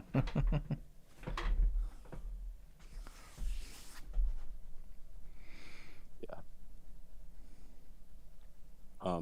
And yeah, I mean, the difference is pretty significant in both I think the quality of the stories as well as the quality of the narrator. Yeah. For these books, because he pretty much just uses the same two people for like all of them, which are the same people that did the Wheel of Time audiobooks back in the day. Like after he was able to, I guess, get their contact info from the end of the Wheel of Time series, he was just like, hey, I actually really like your work. Can you just do all of my books until the end of time now? Pretty much. But yeah, they're really good, so I'm happy that's working out. Well, I can't really imagine like a good audiobook, but I mean, hey, I'm sure they exist. Yeah. Yeah, there definitely was some long gaps in between them. For sure. I mean, I actually am doing a really good one right now. I can't say they're all bad. What I'm doing right now, which I actually have to go back and finish tonight, is it's kind of like it feels like a combination of like a Da Vinci Code, National Treasure kind of thing. Okay, yeah, that can be pretty cool. It's fun, you know. Like hidden artifacts and treasures and stuff like that. And so there's a lot of different vibes, and of course it has to do with the Knights Templar and stuff like that. So it's all like a lot of stuff, a lot of media, from Assassin's Creed to National Treasure, Da Vinci Code, all this stuff, you know. All I was saying earlier to Jen, like, oh, you know, why is it with all these like books, like National Treasure Hunter books, it all has to go back. It can never just be the treasure. It all has to go back to Jesus somehow. You know? Yeah. It all has to be some sort of, we found this $1 million treasure. Oh, but this clue leads us to this other thing that isn't a treasure, but it's connected to Jesus Christ somehow, From the ark The to real the treasure Grail. is Jesus. Yeah, the real treasure is Jesus. Divine.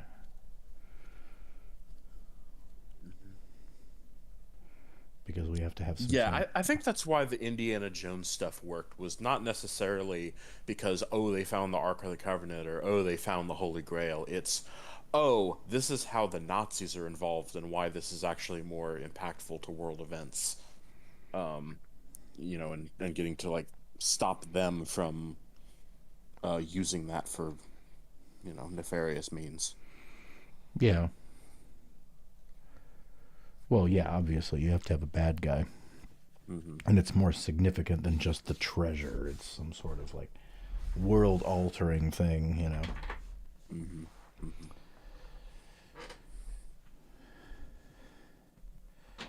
If it is captured by the Nazis, armies of darkness will march all over the face of the earth. Mm-hmm. Do you understand me, Junior? This is an obsession, Dad. Yeah. But yeah, National Treasure, it was just, we don't want Sean Bean to, accidentally destroy any of the artifacts. Right. But otherwise, yes. Like, if there was, like, some promise that he was going to treat it with, like, the same level of, like, architectural, right, but archaeological integrity, I don't know if they would have cared. But the treasure was still, it's still, like, there, but it's still, the treasure is still the treasure, which is ultimately tied to the Knights Templar, which means Jesus Christ. It can never just be a treasure. It always has to be some more significant, like Da Vinci Code. It doesn't have to be, it's got to be tied to Jesus Christ somehow. It can't be just a treasure that somebody wants to, It gives it that. Actually, it's always some religious thing. And anytime it's I'm not. remembering those librarian movies. I think that, like, they started off, I know, with that, but I think they ended up doing some that were not in any way tied to Christianity. Right. And the ones that don't get tied to Christianity suck. Well, okay, that could be fair. or at least they don't do as well. Mm-hmm, mm-hmm. Temple of Doom, Crystal Skull, Dial of Destiny. Yeah. I mean, and then you got the Uncharted movie, which really, it was okay, but it wasn't, it didn't really get tied to anything. It was just kind of like an amalgam of what I was afraid it was going to be. It was just an amalgam of the video games and didn't really lead into a series very well.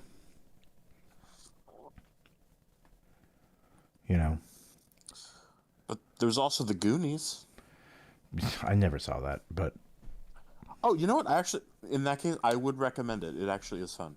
Yeah. They're making a sequel. Did you know that? I did not, but that doesn't sound great.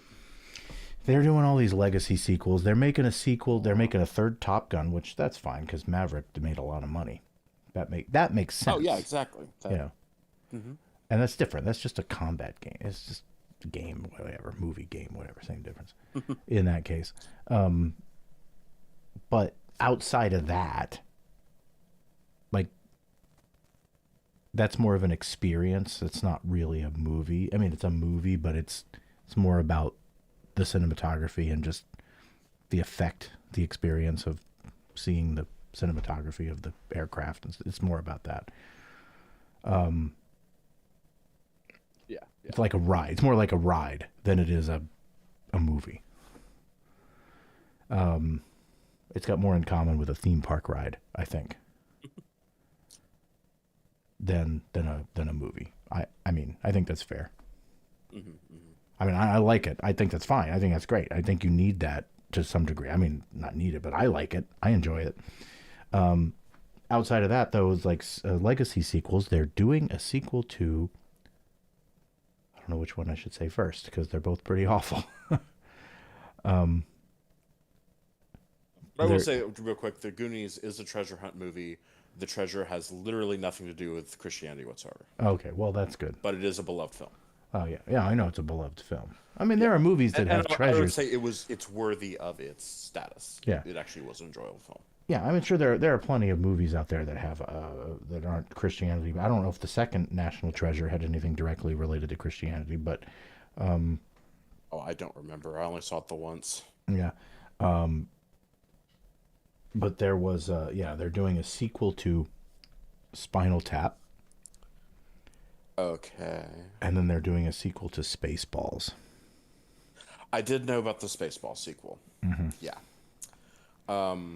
Which, I mean, No, I don't like it. My No. thing is, I'm like, given where we're at, like, is Mel Brooks just trying to have this so he has money for his grandchildren or something? Like, because I don't think that there's a sense that they care about the legacy of the, about his legacy, since it seems so thoroughly trashed by his latest movies associated with him that he's cashing in on. Mm-hmm. I But, don't know the guess answer to that. I mean, I would guess that it's I guess there's enough people that are like, nowadays, who's Mel Brooks, that maybe he's using that to say, well, why not cash in? I'm already about to be forgotten anyway. true. He's not going to be forgotten though that quickly. I don't think. Maybe. I mean, I just know that at the since I interact with a lot of like college students and things like that. Yeah. When it has come up for me to make some kind of comment or reference that's Mel Brooks, I don't think I have yet to meet someone that did know who he was. How would you come out? Okay. Hold on just 1 second. I'll be right back. Mm-hmm. Mm-hmm.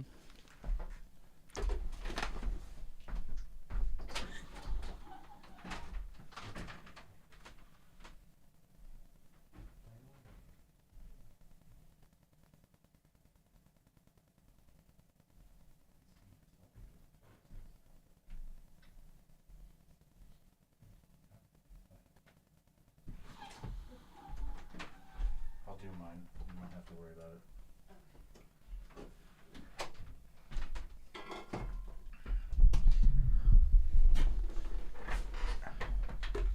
All right.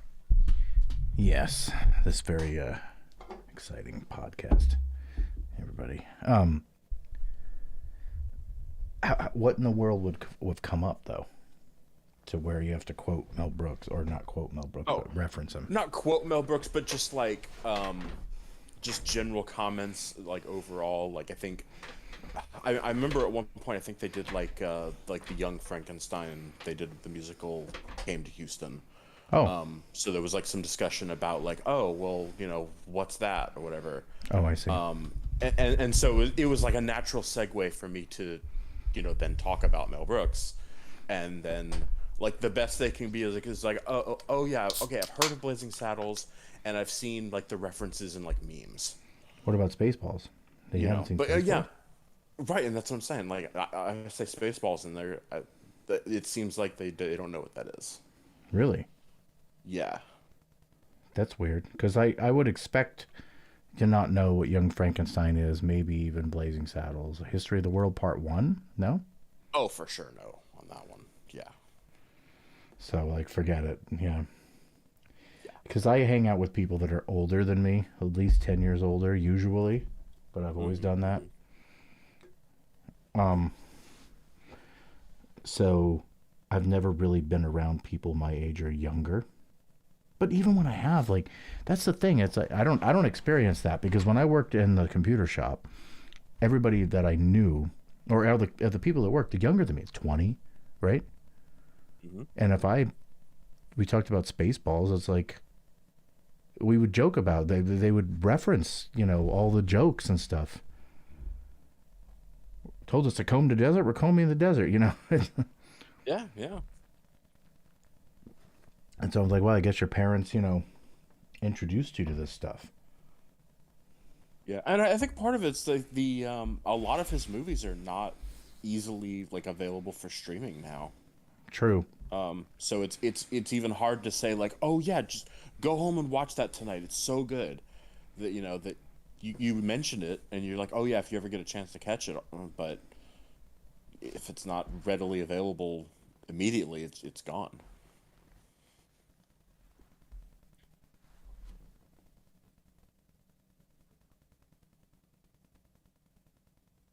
I wish I had a way to focus this camera a bit better.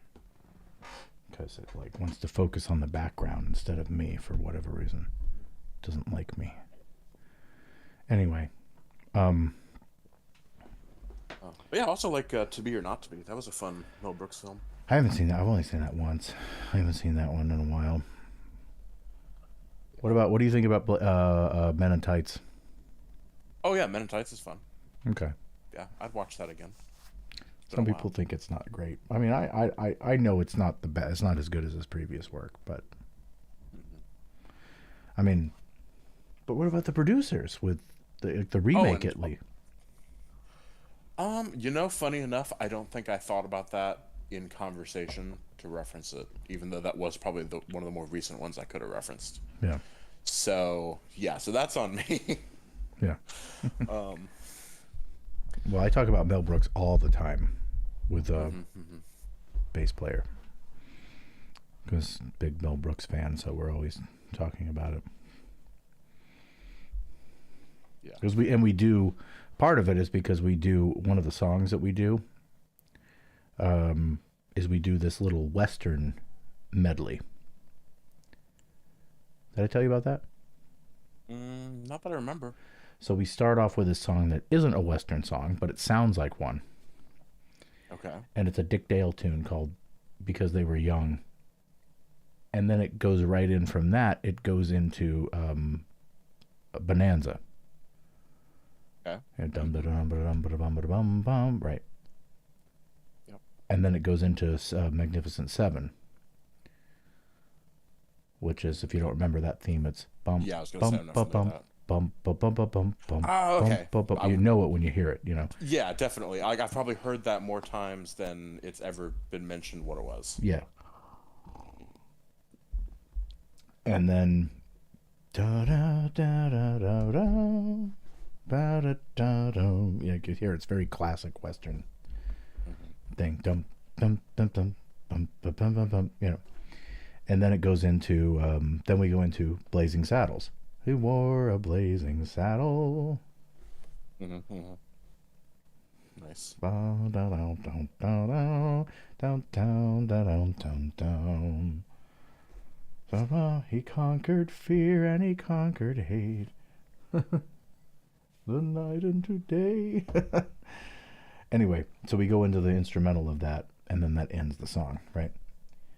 And we end it like a typical classical type arrangement with the 5 hits at the end. Ba-da-ba-da-bum, you know. And or a march, I guess that would be more of a march. But anyway, a lot of we it's instrumental, so most people recognize Bonanza. Everybody knows that. Magnificent Seven, half the audience, but the first I don't expect people to recognize the beginning of it, but nobody recognizes Blazing Saddles. A few people get it occasionally, and they're laughing their asses off, but it's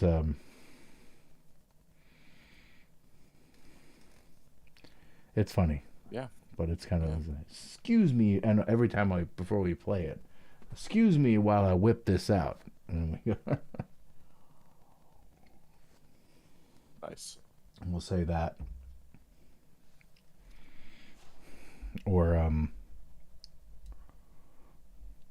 we have like little samples. We can do that too if we want to play it, like over the speakers, little like clips from the movie. Oh, nice. Yeah. 15 is my limit on schnitzel or whatever it is. Whatever he said. Yeah, I don't remember either. I remember the 15 is my limit thing, but Yeah. not what the thing was. It was a sausage or schnitzel or something. Wiener schnitzel. I don't know what it was, but whatever. You're making a German spectacle of yourself.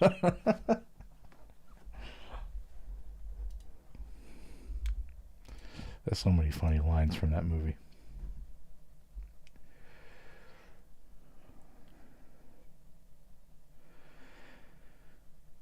But yeah, I don't know. I don't really have much else to add to that. It's a shame that people don't really recognize culture anymore. I don't really get interaction like you probably experience more of it with younger people than I do. I get the kids in the school, for teaching music, but it's a little different. It's music related, so I can get frustrated with the stuff they know, which is stuff I have no idea. Most of it I have no freaking clue. I've never heard this stuff before. And supposedly it's 30 years old already. I'm like, Jesus Christ. Yeah, there's a lot of stuff that falls into that realm of being 30 years old, and it's unbelievable. Mm-hmm. That's how time works. Yeah. I'd never heard of Space Hog before. I just now heard of that. Song, but I recognized the song, and I'm like, sounds familiar, and it turns out it was in Guardians of the Galaxy 3. Oh. So I'm like, oh, that's probably where I heard it then. Okay. But I thought the soundtrack for Guardians of the Galaxy 3 was kind of shit. Yeah, as soon as you say that, I'm like, I don't know if I could actually say even a single song that was in that film that stood out to me. Yeah. Which is, most movies. The only reason I think that's notable is because that became such a big part of that series. Right. But the two before it, they were music from decades where music mattered and was good. And it was almost like they felt like they had to, we have to move things forward a little bit because it's the next movie. And so it's like, okay, well, what do you pick from the 90s that's going to have the same impact? And kind of coolness. It's not the right word I'm looking for. But, the same kind of like... you know what I'm trying to say, right?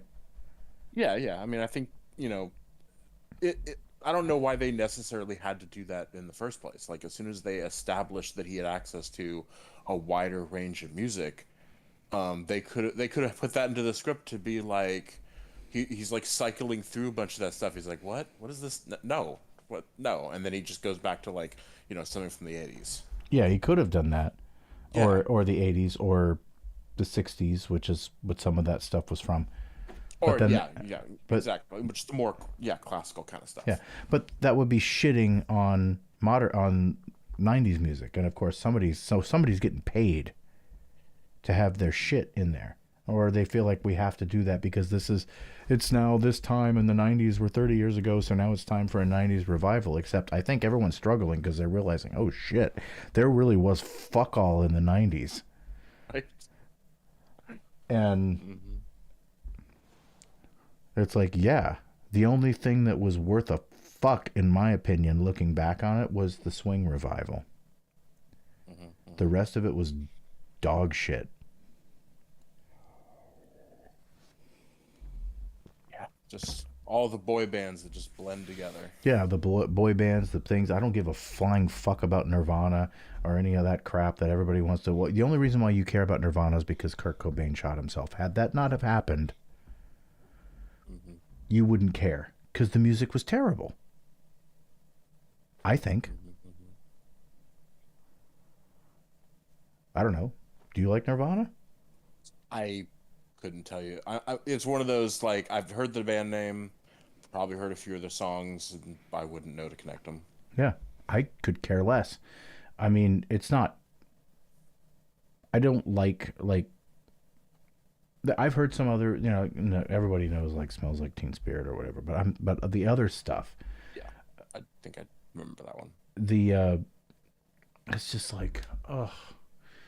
It's not bad necessarily, but it's like REM, Pearl Jam, Radiohead, all that kind of crap that came after, and it's just, and what's his face, who's a great bass player and everything, and it's eclectic and it's kind of cool and weird, but none of it's great. It's just weird and just kind of. That's the weirdness of the 90s. If I had to tap into something of the 90s that would be weird and eclectic to pull from, it would have to be like Radiohead and what's the bass player guy that did the South Park theme? Oh, I wouldn't know.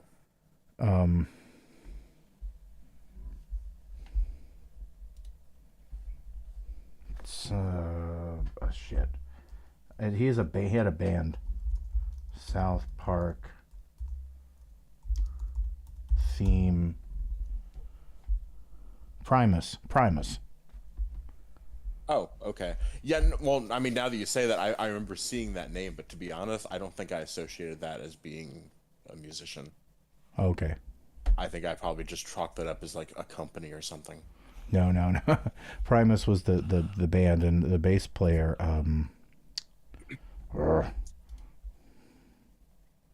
why can I not think of his name? Les Claypool. Jesus Christ, he's like he's like a weird guy. This weird kooky guy, but he's a great bass player, and they created a lot of weird, cool sounds and stuff like that. But generally speaking, it's not. That's it. That's kind of it. It was more of like it had more in common with Frank Zappa and just like weird psychedelic nonsense than anything else. And it's more about it. So what happens is that it's not about the music anymore. Like when you had the 60s revival, the 50s revival, and the 80s, you could play just Chuck Berry songs, and you could play Elvis songs. You could have this music being played, right? The 90s you could do with the Beatles. The 2000s you could do it with disco and stuff like that, which kind of got revived a little bit. And then there was this like Americana resurgence. Obviously had the swing revival in the 90s, whatever. But then it just became like, okay, an 80s revival, which is kind of dying away. But again, it started in the 80s where modern music was no longer just about the music. It started getting tied to other things like movies and then video games later. And it was more about that. Like I remember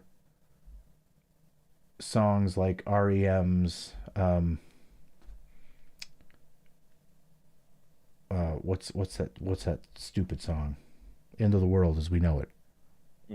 The only reason why that song has any impact in my life at all is because it was associated with Independence Day. Right. I'm trying to think. I thought there was another movie they used it in too. Well, they've used it in a bunch of movies, but that's the one that triggers in my mind. So somebody else, it could be a different movie. So the point is that all of that stuff kind of gets associated with something else. It's not about REM. It's about that song that gets associated with the media overall within that time period.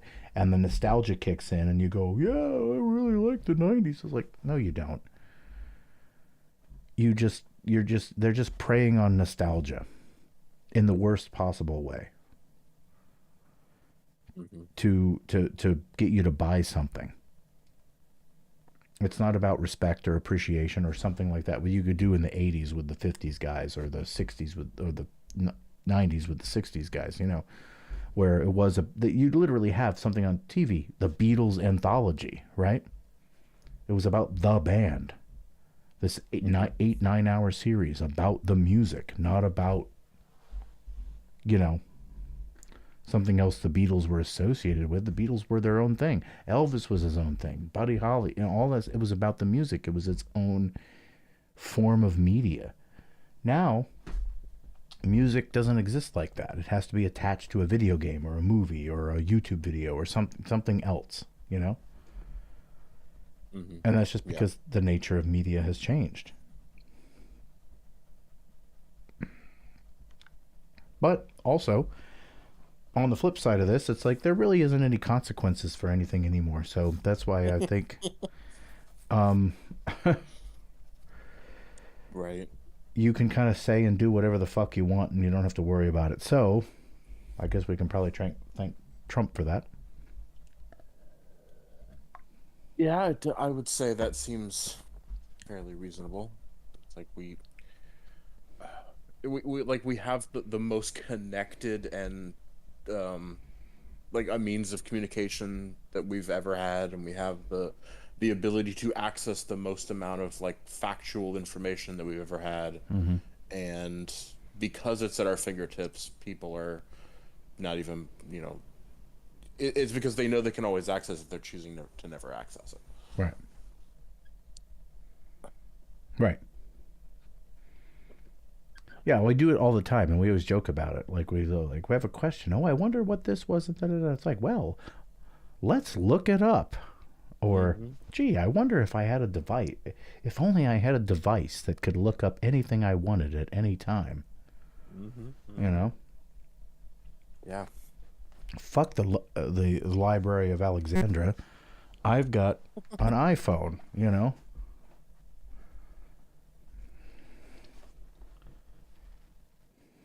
Yeah, pretty much.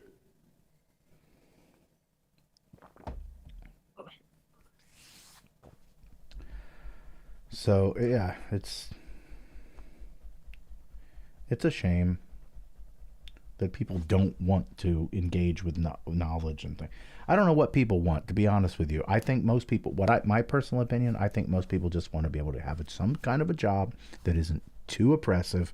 They can make a decent amount of money, have a house, raise a family, or have and do their hobbies, and that's it. Yeah, I think that does about sum it up. Because I would definitely say the vast majority of people that are currently going to college at this point are doing it with completely career focused in mind. Like maybe 10% of them are actually interested in learning. Well, obviously it's career focused, but the career is based on like how much money they can make. They don't really care about like what they're doing.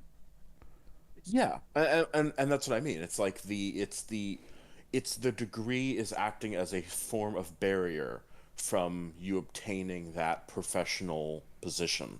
Right. And you're just trying to surmount the barrier. So right. It's not the focus that there was once in classically in education, that you were going to obtain an education, and there happened to be a degree at the end that you could use to let people know that you're an educated person. Right. Academia. Yeah. You would actually be like, to be an academic was to be independently wealthy. And you would just be learning things for the sake of learning things.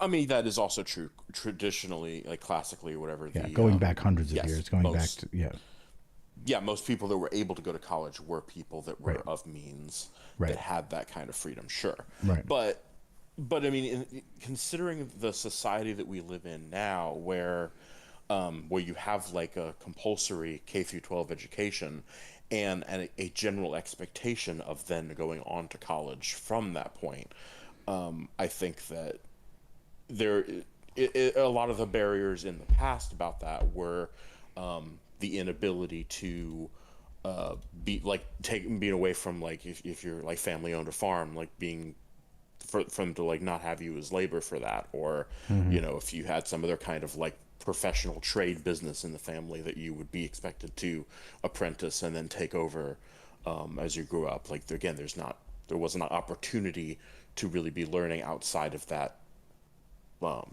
generational trade skill. But now that we don't have that, there is opportunity for education for education's sake, yet we're still in this situation that, like, people are going through the motions, but they're not actually getting it, nor do they want it.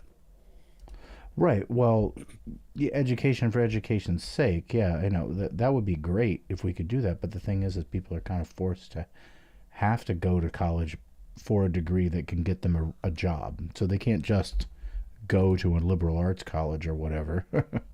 They have to go. You have to go to something that's going to give them a degree that's going to pay. The problem I have with, I mean, you have a little bit more direct experience with it, but it seems a bit silly. Going to college and then to get a job, you get a job after you have this degree, but then you have the student loan debt. Right. And so that job, you could have just been a manager at a Lowe's. Yeah. For the cost of what they're going to pay you, because now you're paying your student loan debt, even though you're making more money here, and it's still going to take you to your 50s to pay it off. Yeah. But I mean, an issue I think that's very common in the workplace is when they are requiring degrees for jobs that don't require degrees. So Right. being a manager at Lowe's, like more recently probably would say like, well, yeah, we want to have a bachelor's in business or related field in order to have this like management position, and yet there's no reason why any of the skills that you would have learned at through higher education are going to be Right. relevant to But- that position. But even then, like a bachelor's degree, I don't know how much it costs to go to get a student loan on that today, but Depends on the institution. right. Sure. But either way, even if you have that degree, you're not just going to get hired out of the blue by Lowe's to be in that position. They're going to hire from within most of the time. So that means you have to start on a lower rung. And so you're paying that student loan debt and not making enough money,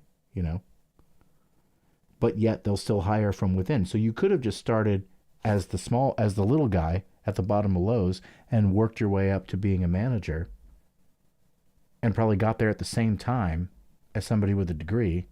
And if you have the experience and you're schmoozing and you know how to play the game, you'll probably get the gig.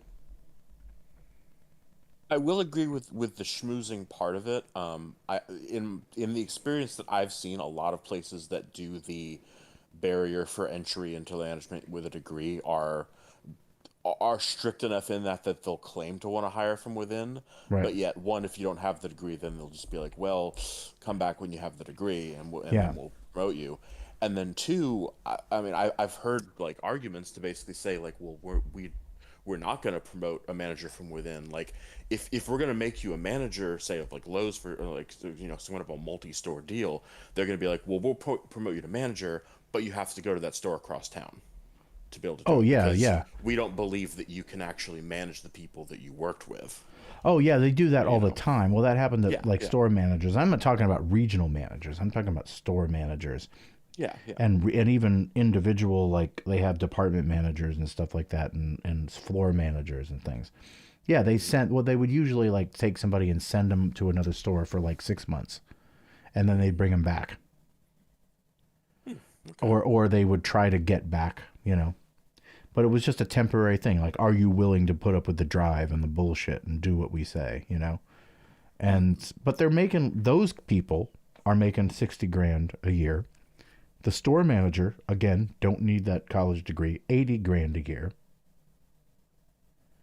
So, I mean, if they're not requiring college degree, I mean, that's awesome. I'll just say, personally, that is not the trend I have seen for most big stores like that. I mean, if you want to be a regional manager, yeah, you have to have the degree and stuff like that. But Yeah. Lowe's will also, I don't know about any other place, Lowe's will help you get the degree. They will help pay for your education. Yeah, and it's true. There are some places that are really good about having like employee matching programs or Yeah. employee scholarship programs. Things along those lines. If you're so inclined, those are definitely options to consider for sure. But yeah, so I'm just saying that there is to me, I think there is a strong value still in going to get like a liberal arts education, as it were, because you know, as it's pointed out, like a lot of things that employers say is like, we want people to be able to have like good communication skills. We want people to be able to like Right. have good like rhetorical skills. We want people to have like good critical thinking skills. Right. And those are basically the core elements of a more like liberal arts education rather than Yes. a professional education. So so that does match up with what they're wanting. But I think that but it's on the employer side to say like, okay, is this one of those positions though? And are you willing to pay for someone who put out the expense to obtain that? Mm-hmm. And I'm, at least here in Texas at any rate, that is traditionally not the case. Not the case. No. And most places, I would say, are not the case. Mm-hmm. You're better off, if you're not going to go to college, you're better off starting your own business. Yeah. But again, like having, you know, critical thinking skills and all of that stuff, you know, it's like, I don't know. I've seen so many people that I've, you know, talked to people that have had, you know, more liberal arts degrees, and it's just like, okay, they're not as social as they could be. You know, sometimes they're awkward as fuck. Oh, sure. And so it's like, I don't know. But I would also say that's a criticism right now of higher education as it exists, because I think we're currently, I wouldn't be able to pinpoint presently how far into the trend we are in this, but I think we have too much of a focus on turning higher education into a business of like, you know, we don't have students, we have customers kind of mindset. Yeah, well. And then it's like, well, at that point, your focus then is on just retention policies and ensuring that people, like, you maintain your student body, they graduate on time, and they successfully get their degrees. And there's no focus on, you know, are they actually meeting the academic achievements necessary that says that the degree they get at the end has the same standards as it did, you know, X years ago. Right.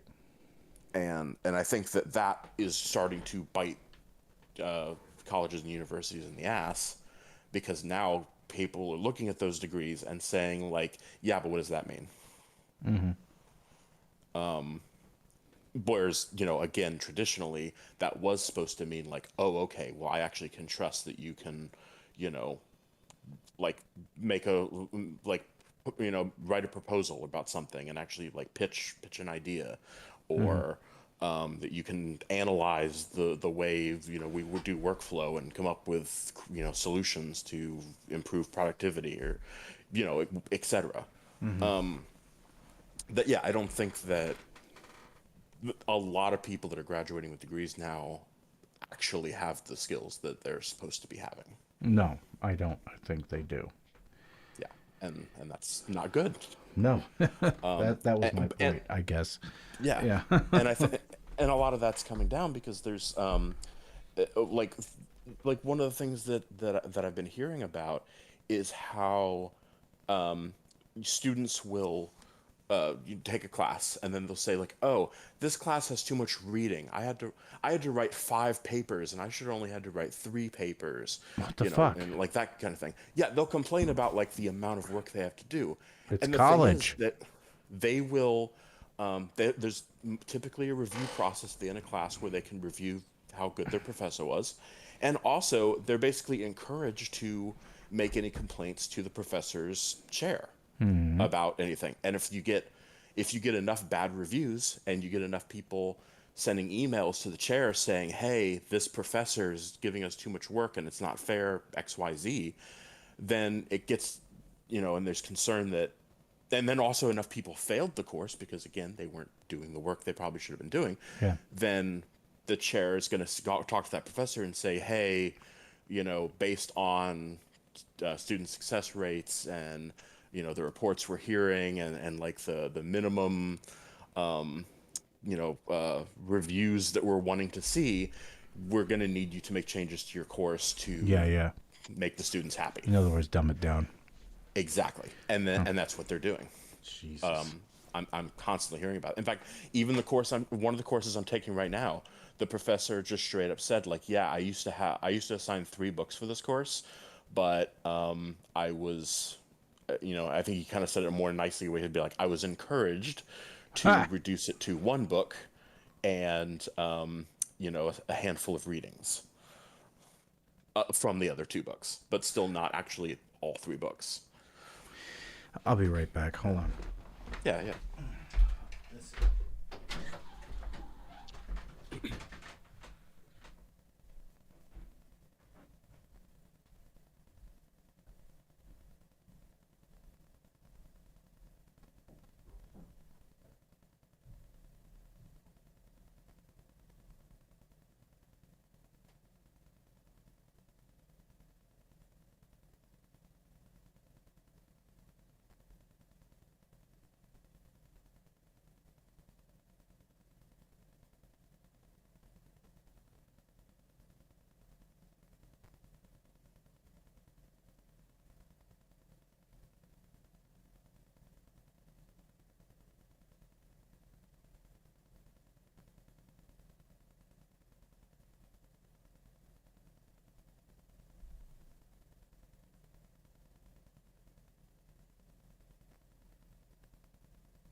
Yeah, so what do you think this is a critique of? Why is this happening? People are just lazy? Work has gotten harder in general, and human beings haven't caught up with it evolutionarily, or people are, or is it just, or is it a critique of capitalism where things are just so much harder for everybody, and so they've had so much stress and like they have other things going on in their lives that are affecting them, and that having this extra stuff, they can't pull their brains away to be able to focus on something like this, because a lot of people maybe they have kids, or maybe they have other financial obligations or something like that. I mean, I definitely would credit capitalism to a good bit of the issues, but no, I would actually say, at least with what I've seen right now, the problem probably lies somewhere in the K through 12 education system. Right.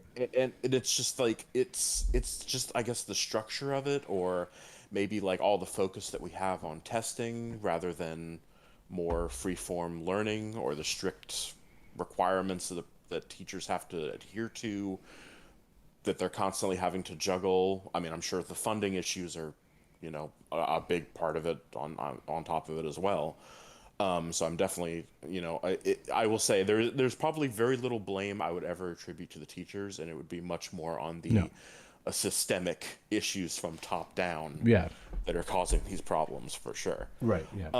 But I think that's where the issue is that we have this, like, it's like we have education that is from, I mean, now it's, we keep saying K through 12 is like the standard term, but they're actually, we very regularly have preschool, and even, I forget what the term was, but there's essentially a preschool now. That, I mean, granted, I don't think that really makes much difference. Like, I don't think the expectation is that they're going to get into kindergarten knowing a lot more than they would have otherwise. Yeah, neonatal care, not neonatal. No. What's before preschool? SpongeBob? I there was a term, I heard it the other day. Well, Roblox? I'm saying probably months, if not maybe in a year or two ago. But there was something, I remember they called it something, and I was like, Baby what? Shark. Just Baby Shark. Yeah. If you can sing the lyrics to Baby Shark, you get promoted to preschool. Skibbity Toilet? I don't know.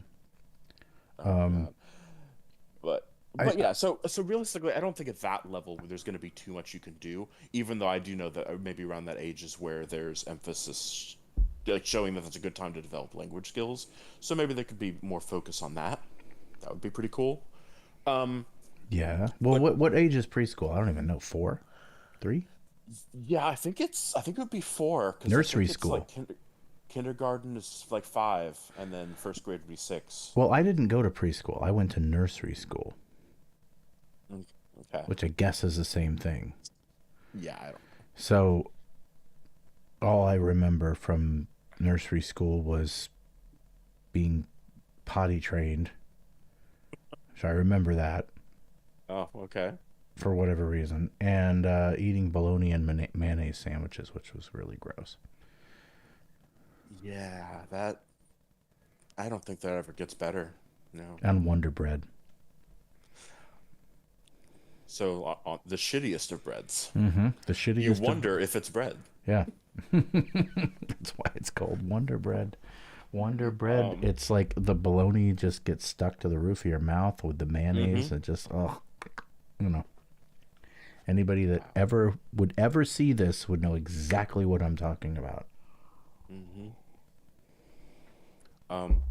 But yeah, so I wouldn't say the issue is anywhere at that level. In fact, I think what they've shown through research is that it's typically at the transition into middle school that you start to see the divergence between students not performing at expected levels. Yeah, well, that's right around the From time when where they're at. puberty starts hitting.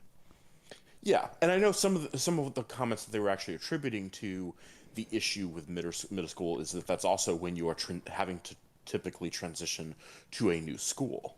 So That's true you as no well, longer yeah. have your established pattern. You don't have your established teachers anymore. You're in a brand new environment, and you're having to reorient yourself, and it takes some time. They say basically to do that, Right. and it affects them academically. And they're like, okay, but then after middle school, then you go to high school. So you're doing the exact same thing again, usually like 2 years later. Mm-hmm. And they're like, if this is correct, then that's once again creating this disorientation that has already impacted them up to that point.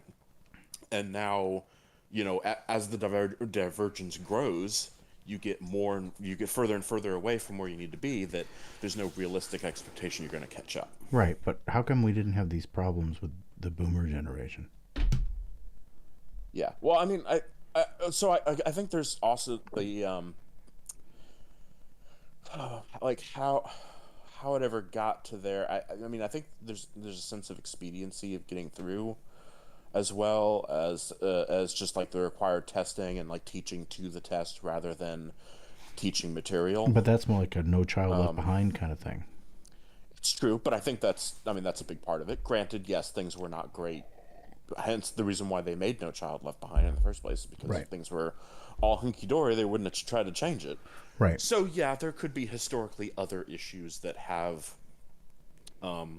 initially caused divergence, and that might be something that. So right now I'm actually taking I'm taking history of higher education. But so you're I not don't gonna do the you're 12. you're not But- gonna save every child. So eventually you're gonna have to let some of them go.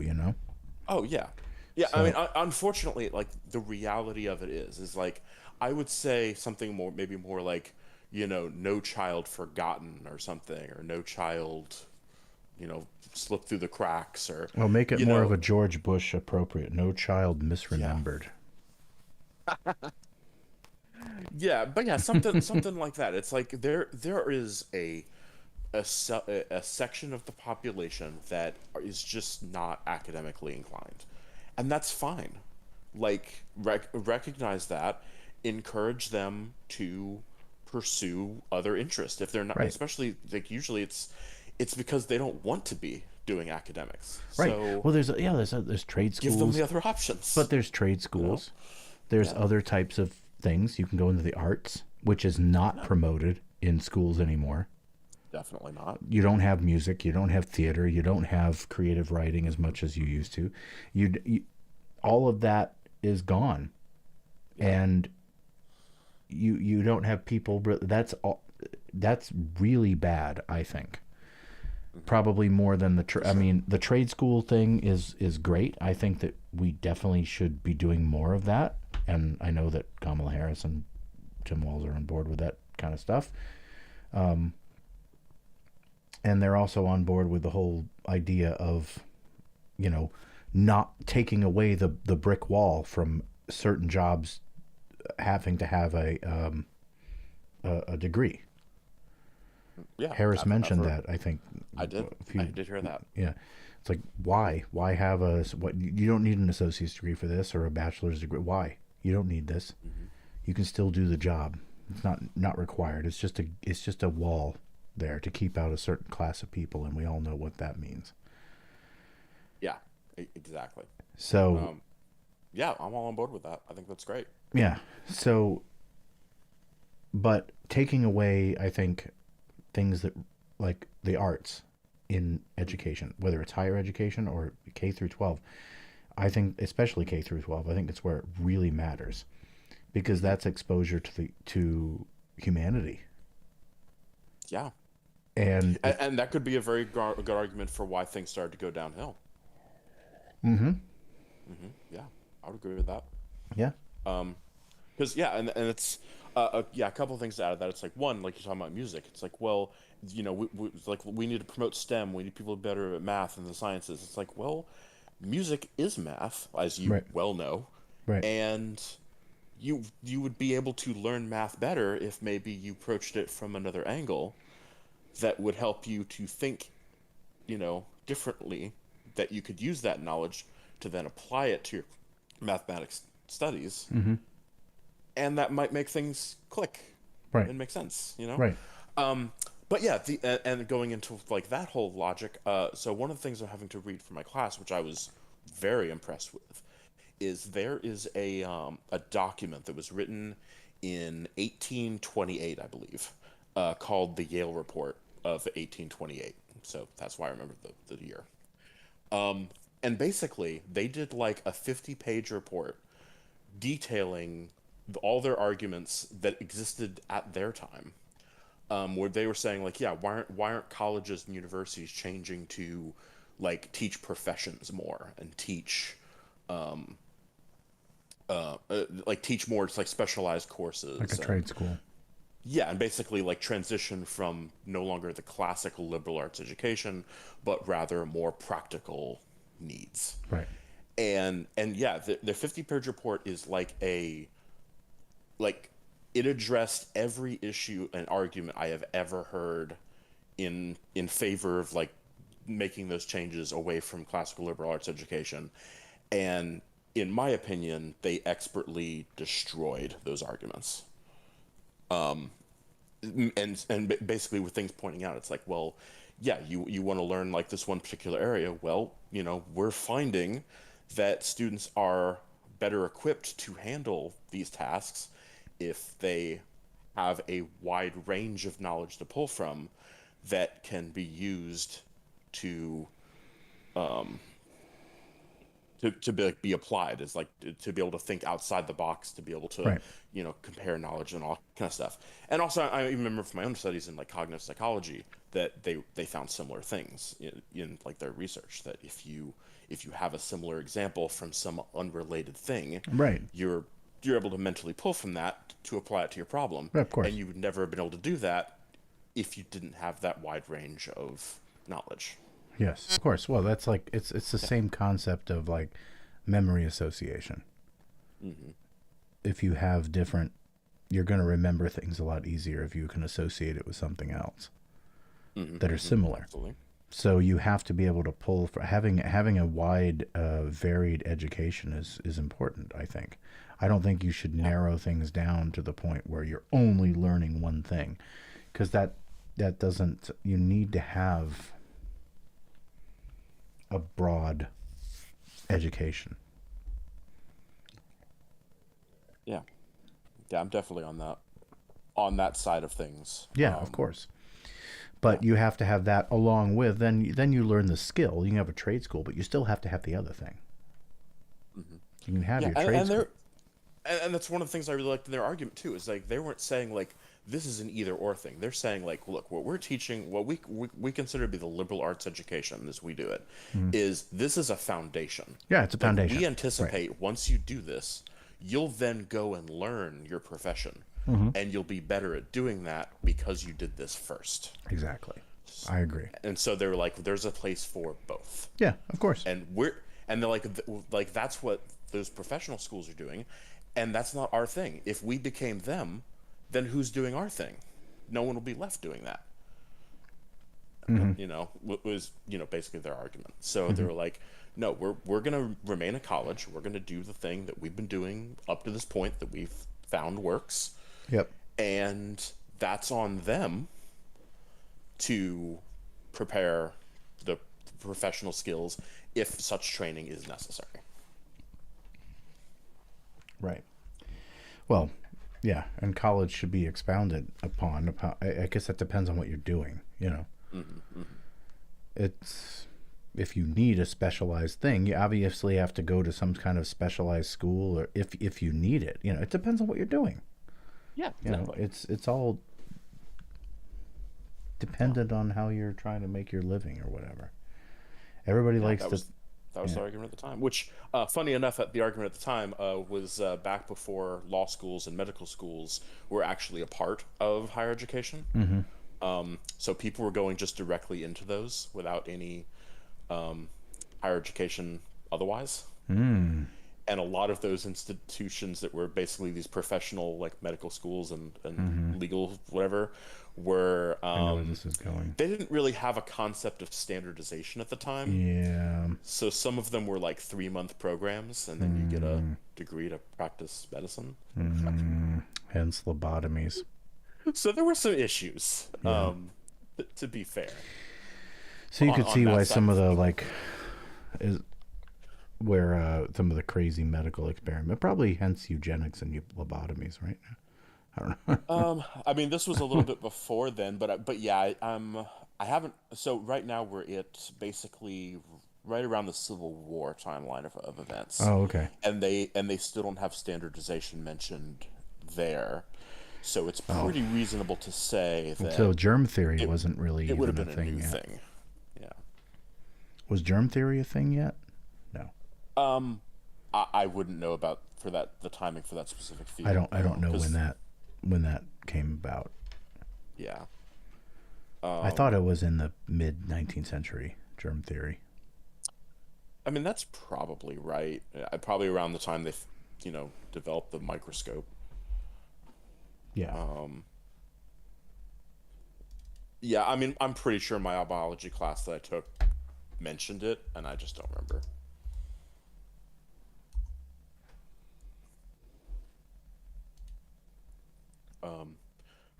But yeah, so like I said, that's been a really interesting class that I've been taking. So I'm taking 2 classes right now, and one of them is the history of higher education, and they're going back from like the very beginnings of it in Europe. Very complicated.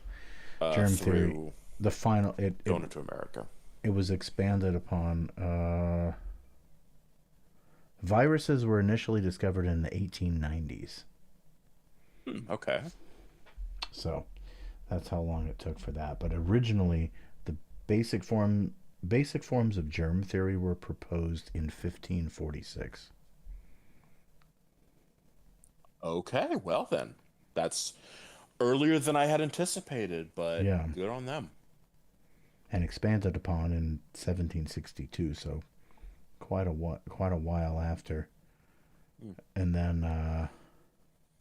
the 1850s, there was a transitional period until it was finally expanded upon in the 1880s until eventually becoming the golden era of bacteriology.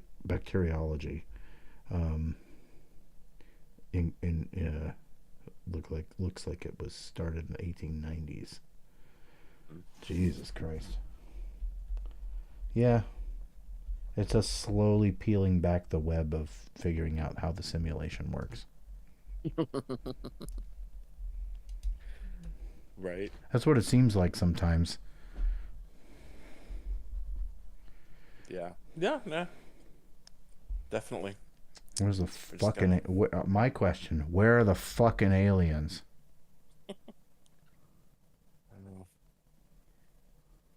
Yeah, I mean, given the, and I think I've heard this argument before, but I don't remember who said it where, whatever. But the possible like timelines of civilization, just might not be matching up Right. for Yeah, I've heard on that the before. on that scale. Yeah, and so in order for civilizations to really communicate with each other, you'd have to develop very advanced communication technology that can travel faster than the speed of light. And if that's the case, then possibly you can travel faster than the speed of light. So, which is it? I don't think. I don't know. I don't know. Well, you have all these like UAP sightings and all this crap going on, and it's like, I don't know what to believe, because I want to believe, like Mulder, I want that poster. I want to believe, but I can't.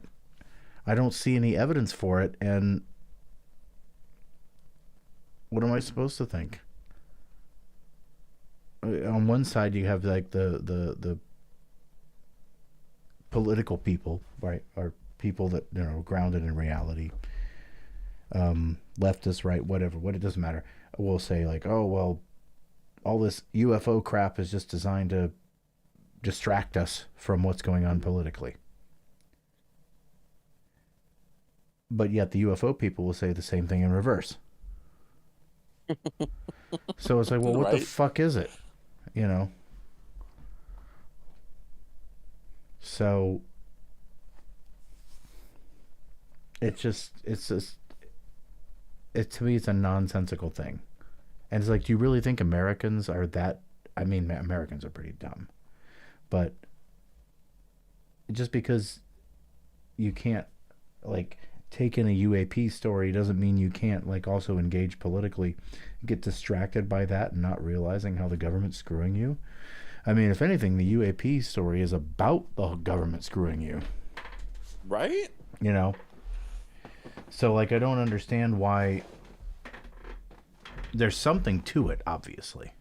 Something's going on. It could be plasmoids, what they call like these like entities that come out of the upper atmosphere. They get developed through like plasma solar flares or something. And it creates a sort of sentient type of being, like a biological life form that we think is responsible for some of the stuff that we see. That could be. It's just something that we've never really understood scientifically. And maybe that's all it is. Yeah, I mean that seems like a reasonable enough explanation because, I mean, yeah, because I think at the end of the day, there should be, I think, a greater focus on the idea that there is something that, like, when you have the most powerful, like, military country on Earth, it's finding all these and saying we don't know what this is, then yeah, I think that's a pretty strong indication that there's something more to it than Right. that you can't just write off. Right. And it's enough going on like in the 90s, whatever, when they were more disavowing everything. It's like, okay, well, sure, like at that point maybe this isn't even really happening, but Right. when we're at the stance that we are now, that they're like, yes, there is something, we legitimately don't know what it is, then there's no reason to doubt that, and Right. that there should be some I think greater discussion and investigation on that in that case. Yeah. And there is. And Seems like so a it's lot of just shrugging. a lot of shrugging, a lot of like, well, whatever. We don't know how to attack it. We don't know how to really get to the core of what's going on. And I certainly don't know what I don't know what to say about that. But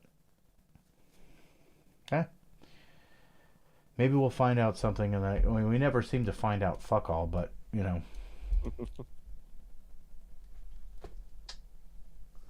maybe we will one day.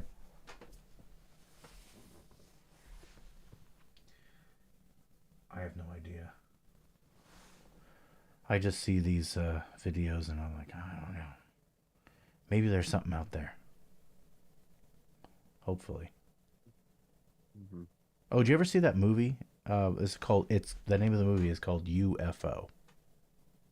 No. No, it's on YouTube. I don't know if it's free, but it was for me. I don't know, but I have the premium thing because of the channel. But it's Gillian Anderson's in it. It's not. Oh, okay. It's not a bad movie. It's kind of reminds me of this 80s, like an 80s style, like Discovery type movie. Like Discover, it's, you know how in like all the alien type movies, there's always like in the very beginning of the movie, they're discovering the signal, discovering the code, like Independence Day, Close Encounters, right?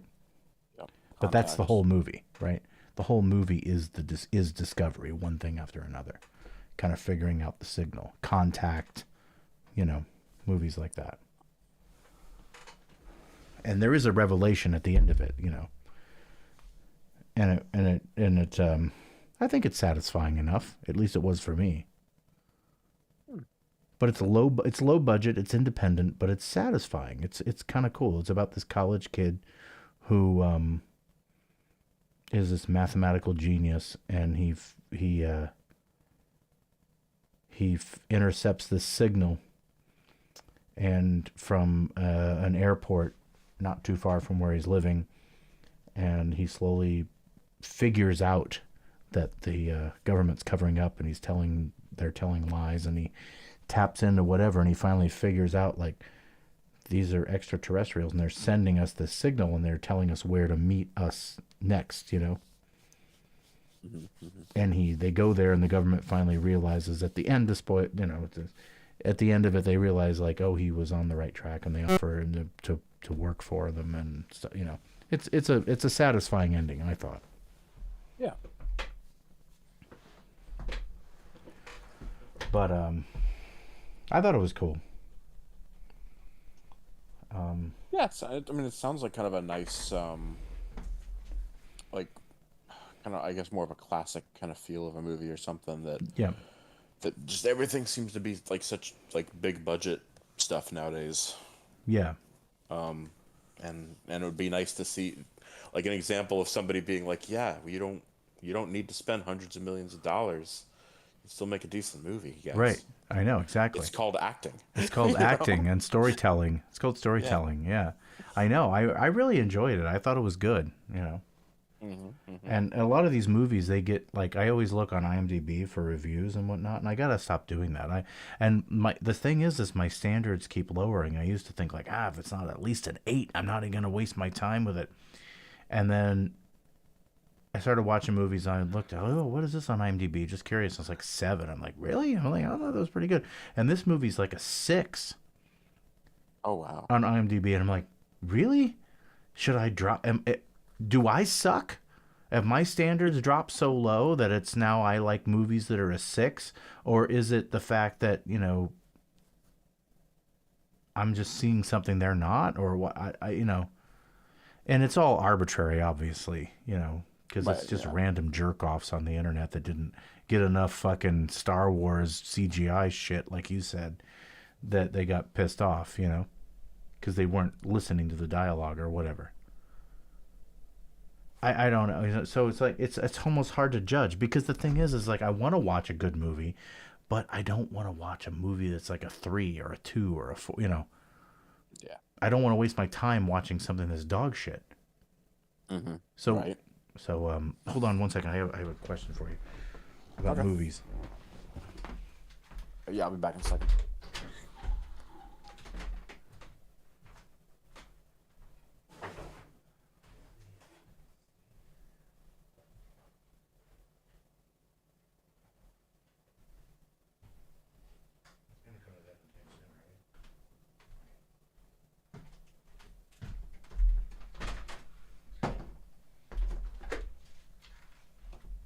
Yeah, so like, what's your standard of like watching a movie? Like, do you have a cutoff, like a review based on IMDb, IGN, something, Rotten Tomatoes. I don't know. Hello? Oh no.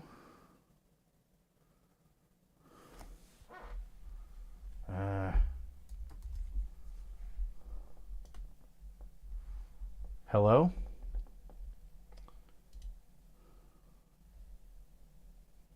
Idle. Says you're idle. Like Eric Idle.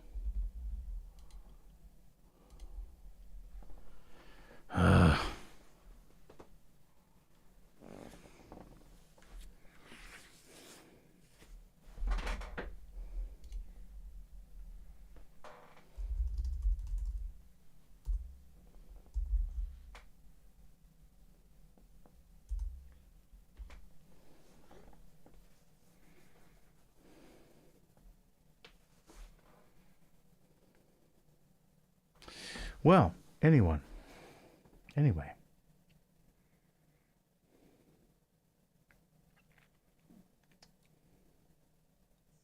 Live to the world, no one is watching. It's really something, isn't it? How... Okay, I'm back. Oh, you're back. You left. Okay, I was wondering if I got cut off. Yeah, or I used the something. opportunity to step away for a second too. Okay, sorry. So I was wondering, like, what movies? What do you use as a like a metric? Do you use anything like IMDb or IGN or Rotten Tomatoes or anything? Not. Well, I guess I guess I would say I have checked Rotten Tomatoes a few times. I wouldn't say I rely too heavily on that kind of stuff though, because I rely very much just like if it seems interesting in some way, which I can't really think of a whole lot of just standalone stuff that I've seen lately that does. Well, So, yeah, that's what I mean. Like, I can go on, like, but I don't care if it's new. I don't care if it's new or if it's old. So I go on Tubi or Prime Video or whatever and, like, look at, like, all these old video movies and stuff like that and see if I find something that's interesting. And I'll watch it and see if I can get interested in it. And I thought I watched something. I did watch a movie recently. Wasn't the UFO movie. It was something else that I couldn't tell you what it was. It was something really, it was like a dumb sci-fi thing. I always go for the sci-fi stuff, but yeah, fair. I know a lot of people don't like sci-fi, but I mean, I am trying to think of like what, like the last just like pure sci-fi kind of movie that I watched, and I'm not coming to anything immediately. But to be fair, I guess I just haven't really seen a lot of movies in general recently because I've been doing a lot more with just like watching TV shows. well, TV show, whatever. TV. Yeah, I mean, but- I meant watching something. You know. Yeah, but I wouldn't say that any of those are like really sci-fi or whatever either. Like I'm doing, like Only as Murders in the Building right now with the new season of that. Like Bob's Burgers. Wow. The new season of that. There's a show now called The English Teacher that I've been watching. That's it's funny because it's about as my like my roommate's gay and everything, but it's like this in the show, it's a gay Texas English teacher. Yeah. And I'm just like, so it's basically just his life, except that this guy in the show, they're working K through 12 instead of college. He's not from But Ecuador, is otherwise, He's not from Ecuador, is he? What, my roommate? Isn't he from No, he's from El Salvador. El Salvador? Okay, but the Well, character's and not. even then, it's like his parents are from El Salvador. He was born here. Oh, okay, but so but he doesn't. But the character in the show, what's his? Maybe Colombian, but okay, but still, I okay, feel like maybe they Latin said American. that, but I'm not sure. That's funny. Yeah, exactly. There's a lot of like Parallel. seemingly similarities like that. Yeah, That's parallels. interesting. Yeah, so we've been watching that, and it's been fun. Like I wouldn't say I've been like blown away by it so far, but they've definitely touched on some good like educational humor stuff. I would more recommend Abbott Elementary though, of the two shows. Well, Which I'm about to be watching that pretty soon too when they do get the new episodes after that. well, I would say there's a new what was that other having a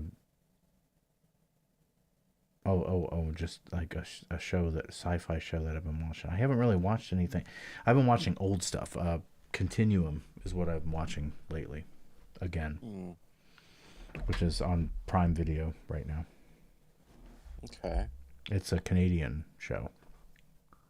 They usually do pretty well. It's about this it's about this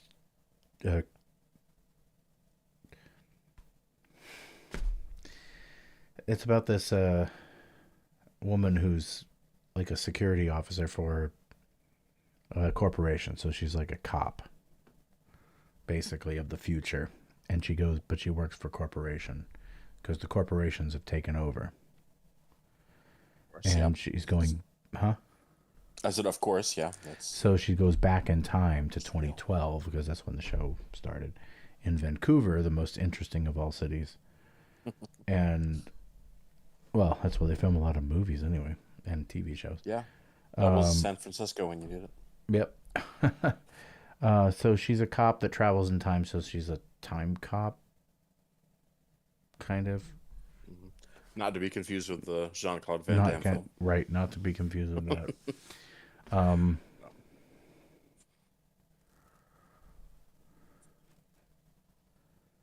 I can't remember. I'm here to take you back. I can't even remember any of the lines from that movie anymore. I used to watch it all the time. Yeah, I think I saw it on some streaming service months back, and I was like, oh my god, I haven't thought about this movie in years, and it's been even longer since I've seen it. It'd probably be like almost like a brand new experience at this point, and then I still didn't watch it. Well, I remember a couple of lines from it where she's like, my father believed that time travel was the worst invention since the atomic bomb. He's right. He agreed. He used to think that everybody should be able to get drunk on Saturday, sleep in on Sunday, and not have to worry about whether the world's going to be here on Monday. I was like, I like you. I really do. But don't tell me what I can't do. Elections are won with television. You don't need the press. You don't need endorsements. You need money. That line was from Time Cop? Huh. Remember that, so though. Weird. You remember it, don't you? Oh, I definitely remember that scene. But if I had just seen that scene as a standalone scene, I don't think I would have said that was Time Cop. Yep. That's so weird because I actually do remember that pretty vividly. Huh. Okay. Yep. Well, either way, in short, I do need to watch that again. Yeah. Anyway, so the show Continuum, and she goes back to 2012, has to get back to her own time, and she's talking with the main protagonist, or she's the protagonist, but this other person is kind of like ambiguous. I don't know whether he's evil or not, but it's the younger version of himself. He's kind of like the tech guru of the future, the Bill Gates or the Steve Jobs or the whatever of the future.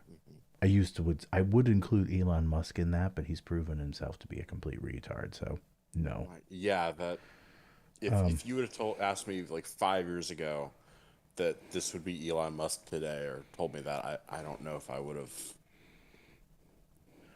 been so readily accepting of that information. Right. No. So so anyway, yeah. Alex Sadler is the character's name. So she's talking to his younger self, and he's still a technological guru even in his time, and talking to her and communicating with her and whatever. It's cool, whatever. But the older version of him in the future is played by what's his face? I can't remember his name. He played the smoking man in the X-Files. Oh shit! Okay, I like him. Yeah, William B. Davis. Okay. Yep. Which he's an Upload. If you've seen Yes, Upload. Yes, Upload. I was gonna say he's also an Upload. I've seen those. Yeah. I'm waiting for the next season of Upload. Yeah, I've been enjoying that one for sure. Whenever they drop new ones, I'll watch that. Yeah, that was fun. Yeah, and yeah, on Amazon, I've been watching Rings of Power. Oh, okay. I haven't been watching Rings of Power. I haven't even seen Game of Thrones. That's fair. I tried. I mean, Jen and I tried. We got through like 2 episodes at the first season, and we're just like,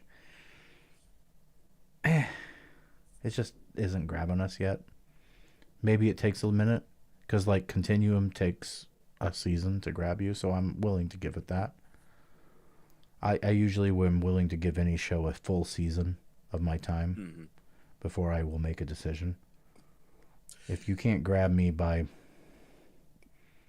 in some aspect, if you can't grab me by like, the end of the first season, middle of the second season, I don't know if I'm going to stick with it. And that's my problem with DS9, because it's like I'm in season 3 and it's like, okay, Interesting.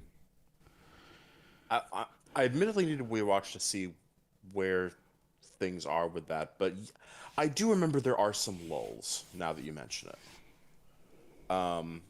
With DS9? Yeah. And then there are some times that things are better. Well, I mean, the same thing happened with Next Generation, except that Next Gen kept an interest. The plot wasn't interesting, but the characters started getting interesting, and you started getting attached to the characters with Next Gen. Same with the original series, and by season 3 the show was over, but it didn't matter. But Next Gen, you started getting attached to the characters by season 3. And DS9, it's like I could give a fuck about any of the characters. I mean, Neelix is kind of fun, but that whole episode with his mother and his brother, the Moogie thing, I was like, what the fuck am I watching?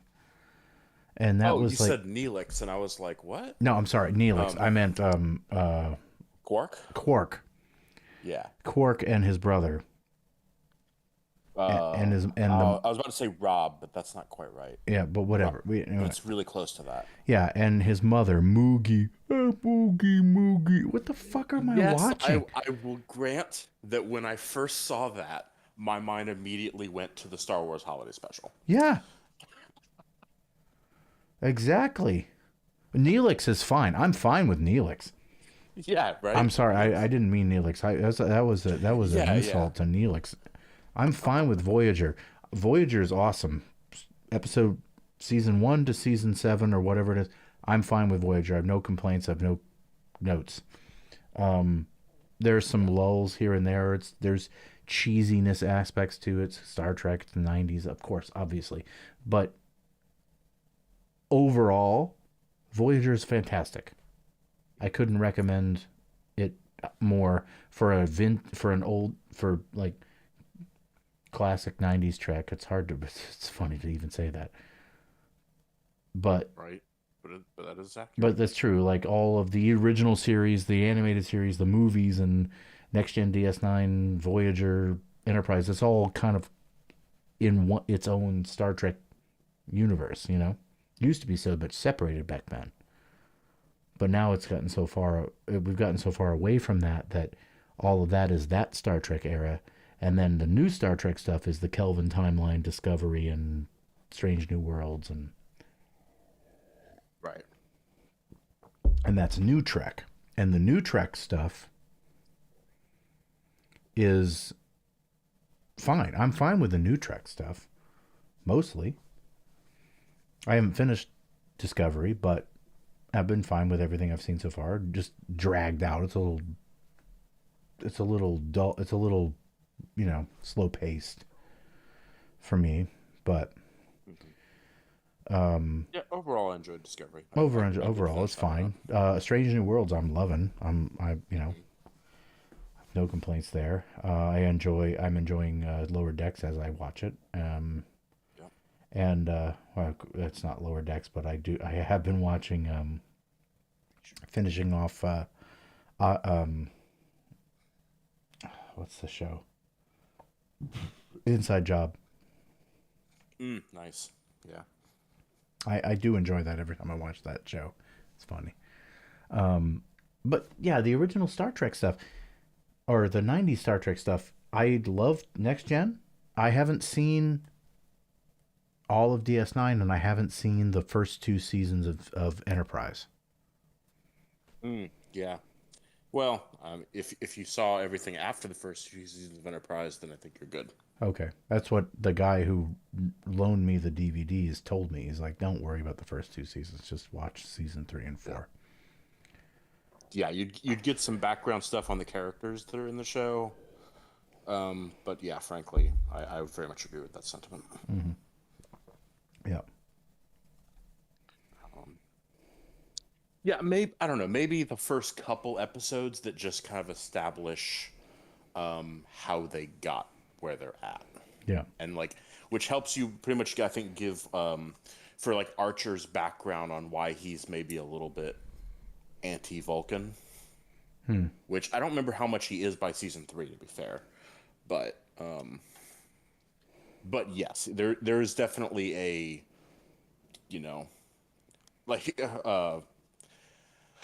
I was about to say a Kirk level vendetta, against Klingons, but I'm like, okay, maybe that's a little harsh. But for sure, there's definitely a start of if I have to see one more frickin' Vulcan and then one's on the bridge and he's like, God damn it, kind of approach. Yeah. Racist much? But I do think that means you got to see at least the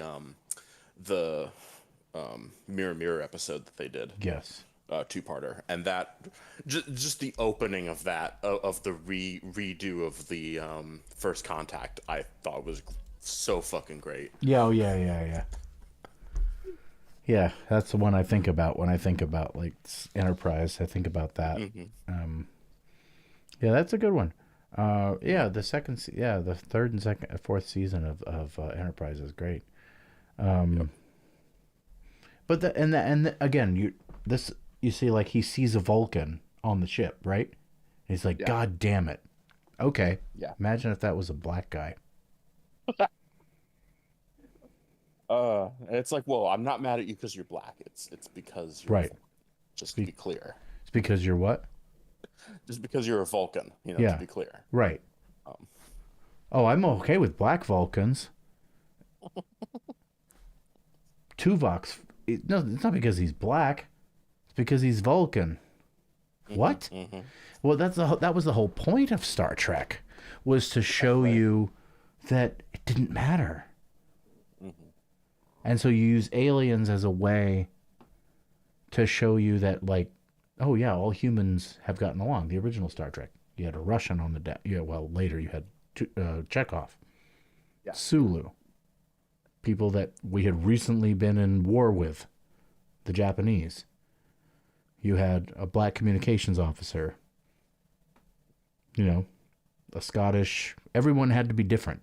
A Scottish engineer. Yep. And an alien scientist. And then they'd run into different races and different things, and that was the whole point. Yeah. It was that you couldn't put it more on the nose than the episode of he's black on one side of the face and white on the other. Yep. Well, he's black on the left side, and I'm. I mean, it was pretty pretty obvious, and you would think that we would get beyond all this shit. Star Trek would have helped, and I'm glad Gene Roddenberry did all this stuff, but you know, it's just like it didn't seem to fucking help. Well, not everybody watched Star Trek, so Yeah, that was definitely the problem. We need more people watching Star Trek. I don't know. Why don't people get it? It's what sci-fi is about. I mean, forget Star Trek for a minute. Look at Battlestar Galactica. You know, with the whole thing that's going on now with Israel and Palestine, right? Well, that whole episode in the new Battlestar Galactica where they showed the Cylons, that they had the ability, suddenly the Adama had the ability to like wipe out the Cylons. And the officer's like, no, we can't do that. That's genocide. It's like, even though they blew us up, it's like, that's still completely eradicating an entire race based on principle. Yeah. You know? Simple concepts, but when you take it out of your actual real terminology and the reality, and you put it in a sci-fi setting, I think that helps people understand. For sure. I mean, one of my favorite debates that they had in Battlestar Galactica was like on the subject of abortion. Yeah. And looking at that from like a sci-fi perspective, and I was like, huh, interesting. Fair enough. So yeah, Battlestar Galactica did a lot of cool stuff like that. Yeah. I can't remember what their resolution was ultimately in that episode, but I do remember. You know, funny enough, I don't remember either. I just remember liking it. Yeah. And that they were basically doing the arguments about, like, you know, it's like, is this something that we would still see as morally right, even in these dire circumstances? And I think that, I want to say the president, like Rosalind, like her stance was like, no, I'm strongly in the stance of, you know, women's rights and everything. Yeah. But now I'm thinking about it more, I do think that maybe like the council or something overruled her, maybe? They did. I think, now that I'm thinking about it, I think that it's like, oh, they actually did side with the idea of being able to have an abortion, only because in this case it was a Cylon baby. Oh, is that when that came up? Yeah. Oh, interesting. I did forget about that. Yeah. Okay. So it was an interesting, that they always do that with sci-fi. They always have an extra qualifier in order to not make it so, you know, to distract. I mean, yeah. Speaking of another thing, I really liked the Next Generation episode where there was where they basically were talking about euthanasia, and there was like that race that, you know. What do Chinese kids have to do with this? What?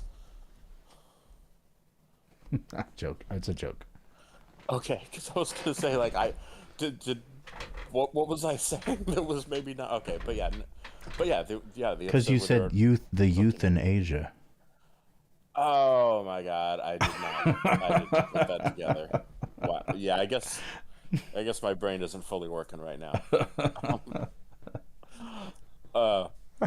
Sorry, but yes, that that episode, you know, I think did also a really good job of, you know, like looking at it from multiple perspectives. And I don't remember, well, I remember how it ended, but I want to say in the sense of like what was being discussed in Next Gen, that I think they left it more of like, here's the two perspectives, you decide kind of view to it. I don't think they ever came down really hard either way. I don't know if I remember that episode, but yeah, it's Diana Troy's mother is in it, and she like falls in love with like the head scientist of, you know, some alien race that's like their son is about to like go nova or something, and he's been the lead scientist on the project to save their world for like 25 years. Oh.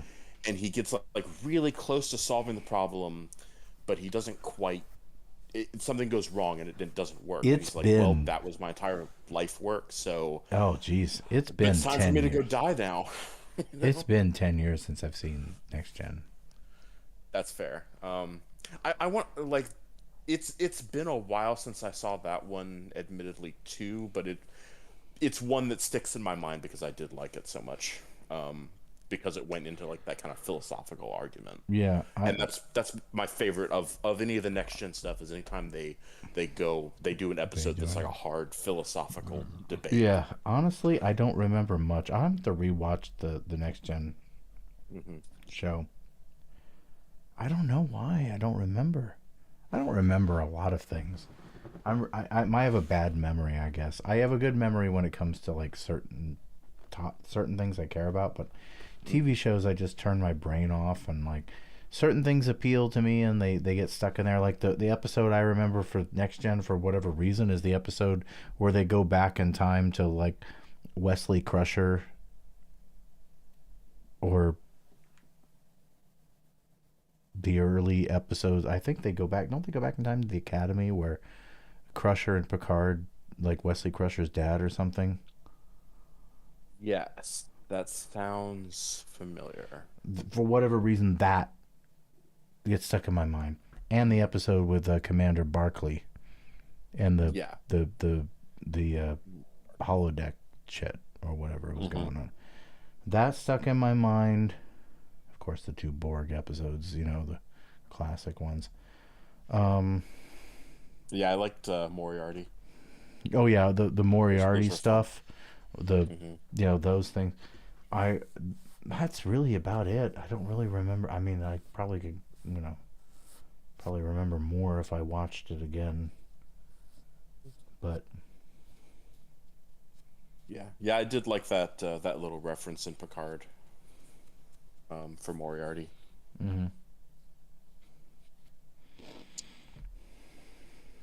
That was good. Which, yeah, did you ever see season 2? no, I stopped. I just watched season 3. Okay. Yeah, because I do think season 2 is fairly worth watch because it has a good bit of Q in it, which is, you know, always fun. And then season 2 of Picard gives us the, like, finally seeing a next generation mirror. That's cool. Yeah. So I think for that, it's the combination of those two things. Was there a Voyager mirror? There is in Prodigy. Ah. What about DS9? But otherwise, no, I don't believe so. DS9 actually did Mirror 2, maybe even 3 times. Wow. They actually used it as like an ongoing plot thing in a few seasons. Well, the Voyager was in the Delta Quadrant, so. Yeah. And so it does make more sense when it's occurring in Prodigy because they're obviously it's not all the cast members, but the ones that are from Voyager in the show. But they're in Federation space. They're in Federation space now. Yeah. Hey, something to be said for that. Apparently, in the Mirror universe, that Voyager never made it didn't go to the Delta Quadrant because they fucking blew up the Maquis ship. Yeah, I guess because that's fair. In the Prodigy episode, I don't remember if they ever specify that that she had a similar history. There is a Mirror Chakotay though. Ah, that's what I was going to ask. So yeah. He'd made different decisions. So yes, I guess he was not on the Maquis ship. Yeah. Which I guess maybe technically spoilers, but it's fine. Whatever. We're definitely nerds. Yeah, for sure. But yes, like I said, first season of Prodigy, I will say is going to be a bit more to get through. I think to get to season 2, where it feels more like they're actively pulling from Voyager for the content. Where season 1 is very much like it's a new set of, it's like a new crew, and the crew is basically comprised of kids. So, shenanigans ensue.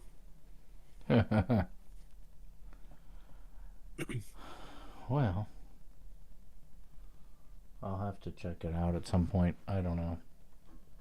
Like it was still enjoyable, even as being clearly geared more toward kids, I would still recommend it as being. But then again, I would similarly still recommend Deep Space Nine. So. Oh, I'm still getting through it. I just haven't had a chance. I just like, I wanted that sci-fi hook. I wanted that. I really liked Battlestar Galactica. Mm-hmm. I enjoyed the shit out of that. Like, I couldn't wait to start I would try to binge it, and I gotta get to bed, and I would just, when I was watching that whole series, I would just like get through whatever the fuck I had to get through for the day so I can get back to watching Battlestar Galactica. I couldn't wait for my day to be over so I could watch the next episode. It was awesome. That was by far and away my favorite sci-fi show I've seen in forever. And I don't know what it is about it. It had a very much a Wing Commander aesthetic that I like, and the actors were great. You know, Yeah. the story was good, the approach was great, the ending was like meh, whatever. But I've learned to not care too much about endings. If the experience was good, it was worth it. You know. Yes, a journey before destination. Mm-hmm. Exactly. Which is appropriate for the show, because Earth is meh. Right. But yeah, no, it's one of the things that's a saying in one of Sanderson's books. Yeah. Journey before destination. Mm-hmm. Yeah. Well, that's old. That's old. Oh, for sure. Yeah, I'm not saying he came up with that, but it is one of the points he emphasizes. Yeah, that's true. As part of his story. It is about the journey. The hardest thing that's the hardest thing I think for a writer is to create a good ending, because it's, how do you know where to end it? And even if you create a series, it's like, to create an ending and that's satisfying for everybody, that's really hard. Like, what movie has the best ending that you've ever? I have no idea. Movie with the best ending. Shit.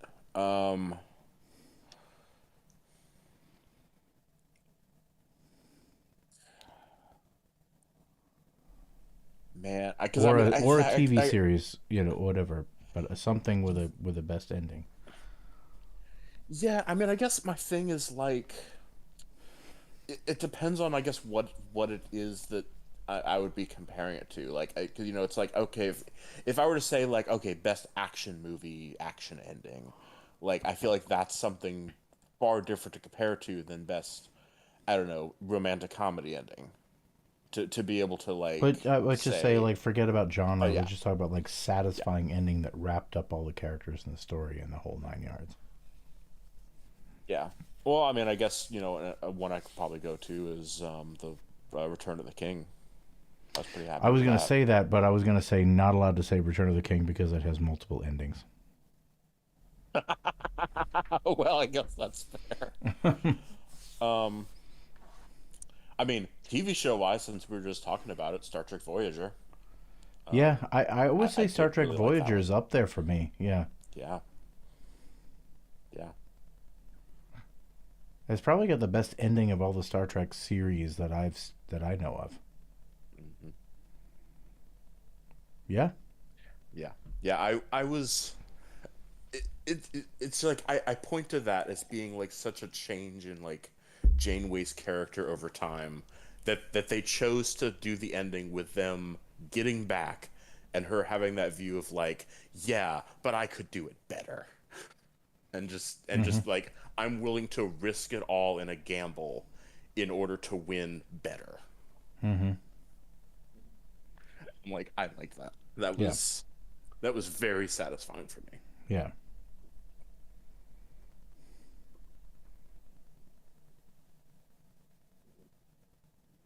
Exactly. So yeah. So other than that, I can't really think of anything else. TV show, video, or even video game. What has video games? I probably could find more satisfying endings. That would be harder. Yeah. Because it'd be harder to find one that was the best, because there are a lot of good ones. I think video games tell, at least within the last 20 years, have told way better stories. Oh yeah, video games have been knocking out of the park. Yeah.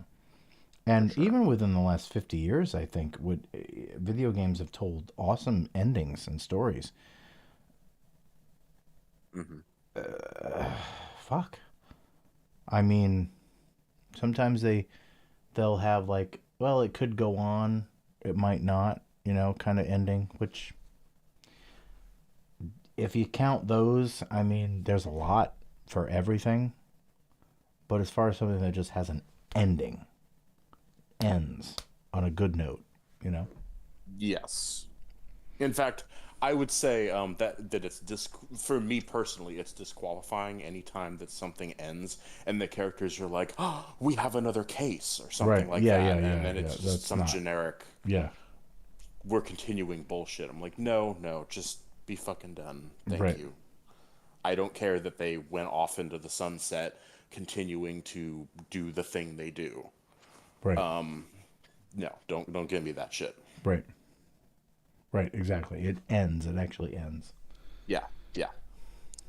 So yes, just definitely discount all those. Yeah, I'm really trying to think of like, Independence Day was a pretty satisfying ending. That's true. Yeah. Yeah. I was gonna say, yeah. I put that one pretty high up there.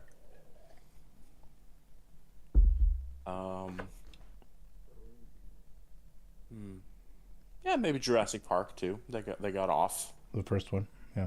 Yeah. Right. Yeah. That was good. Video games, I would say. I think Wing Commander 3 ended well. Oh, yeah. Wing Commander 3 was great. Yeah. Oh, and also even 4. Even 4. Yeah. Yeah. Both those. Those are great.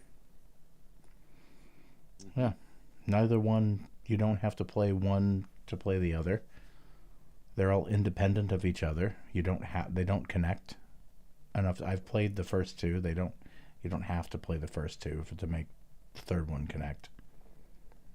Yeah, I mean the third one does a well enough job of describing like you're at war with an alien cat race. Right. Go. Yeah. Exactly. And it's fine.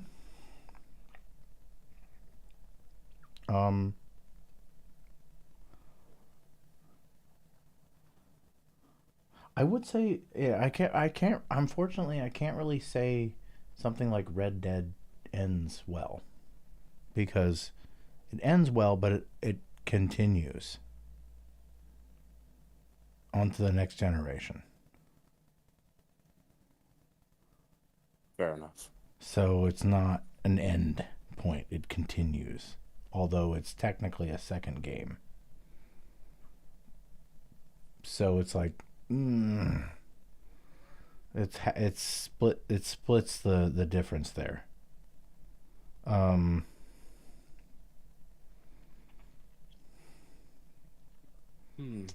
Last of Us. I didn't get to see the end of Last of Us 2 to know if that gets maybe more satisfying.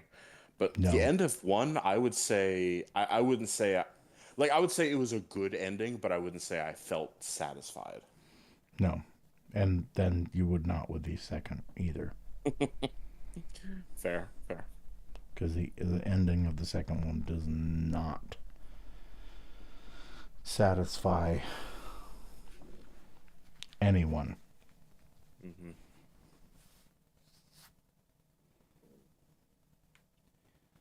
pretty depressing, actually.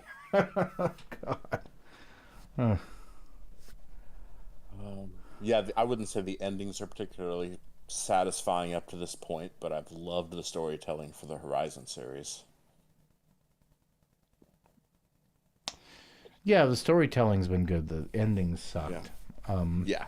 Because that's too much of a sense of like there's going to be another one. I'm like, Right. well, I guess whenever there's not another one, then we'll judge the ending.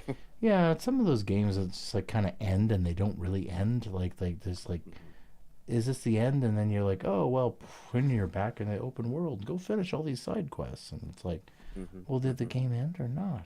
Where were I want the game to end. At least Assassin's Creed games, like, they have an end, but then you go back. You want to go back and continue? Okay, fine, you can do your side quest. But some games, they just, like, plop you back, like, right after the final cutscene and the mission, and it's almost like in-game cutscene, and you're in that first-person perspective, and then all of a sudden, bam, you're back, and you can just start playing the game again. It's like, well, that's it? That was the end of the game? Cyberpunk falls into this category. Fair enough. I'm just like, also didn't have a great ending. Never finished The Witcher 3. Same. Yeah. Still playing through that. A lot of the... Yeah. I should do that one again and just be like, fuck side quests. To finish it? Jesus Christ. The game is massive. I thought, like, I was done. Like, I was doing the main quest. I'm like, oh, I'm almost done with the whole game. I'm doing the main quest. And I did one of the side quests to level up a little bit. And all of a sudden I get to the end. I'm like, oh, you're only on Act 2. I'm like, what the fuck? Oh, damn. I was like, holy shit. So I'm not even to Act 3 yet? What, there's 4 acts or something in the game? I'm like, oh, fuck. So I, like, put a pause on that whole thing. Yeah, and I heard if you do the expansion, I think it's Blood and Wine or something. Yeah. There's 2 of them. There's 2. Crazy long as well. Oh my god, no, like thanks. 50-something hours of gameplay. Jesus Christ, like, nah, I'm good. Yeah, as an expansion, that's nuts. I don't care about dialogue in a game unless it's a cutscene. Like it's acted out and done well. But I don't want to listen to somebody talk because it's never anything interesting. Yeah, there's definitely a lot of that. And so I'm just like, no thanks. I want to shoot something. That's why I play a game. I want to pull a trigger. I want to see a laser. I want to shoot something. I just want to do something in the game. And it's like, I don't want to click buttons and listen to somebody talk. It's like, what the fuck, Or build something, Mm-hmm. Yeah, endings are tough. It's not an easy thing to do. Especially for games. Or any long-ass game like that. You really gotta have a good story. The ending for Starfield sucked ass. Yeah. It was terrible. It was just nonsensical. It was just a stupid excuse to create a loop till you can start again and play New Game Plus. Retarded. Oh, wow. Yeah. Yeah, no, that does not sound great. No. It was just a way to be like, oh, you come to this, and oh, you can do one of 2 things. You can go back to your universe, or you can start all over, because the loop goes around again. Your soul goes around again and starts over again, but you get to keep all your, stats and gear and everything. Of course. Of course, because it's New Game Plus. It's like, oh, is that how the universe works? So do I get to start over again? So can I get, when I die in reality, I can start over again knowing how to play guitar? Do I really handy? I become really handy. Yeah, I can be playing Johnny Be Good when I'm 6. Yeah, I mean, I don't know. Maybe that explains all those 4-year-olds that can play violin. Yeah, right. They're all on New Game Plus. Mm-hmm. Yeah, all these that's what it is. All these child prodigies, they're on New Game Plus. You don't know. That explains a lot. Mm-hmm. Maybe we are in a simulation.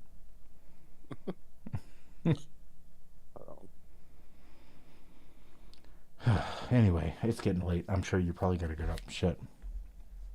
Yeah, it's all good. But yes, I'm gonna be doing that.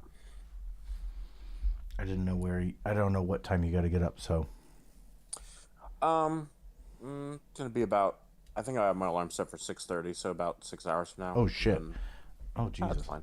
Oh, that's fine. To me, it wouldn't be. Yeah, it's not great, but I do other days I sleep longer. So Okay, sometimes, well, on occasion whatever. it doesn't hurt that much.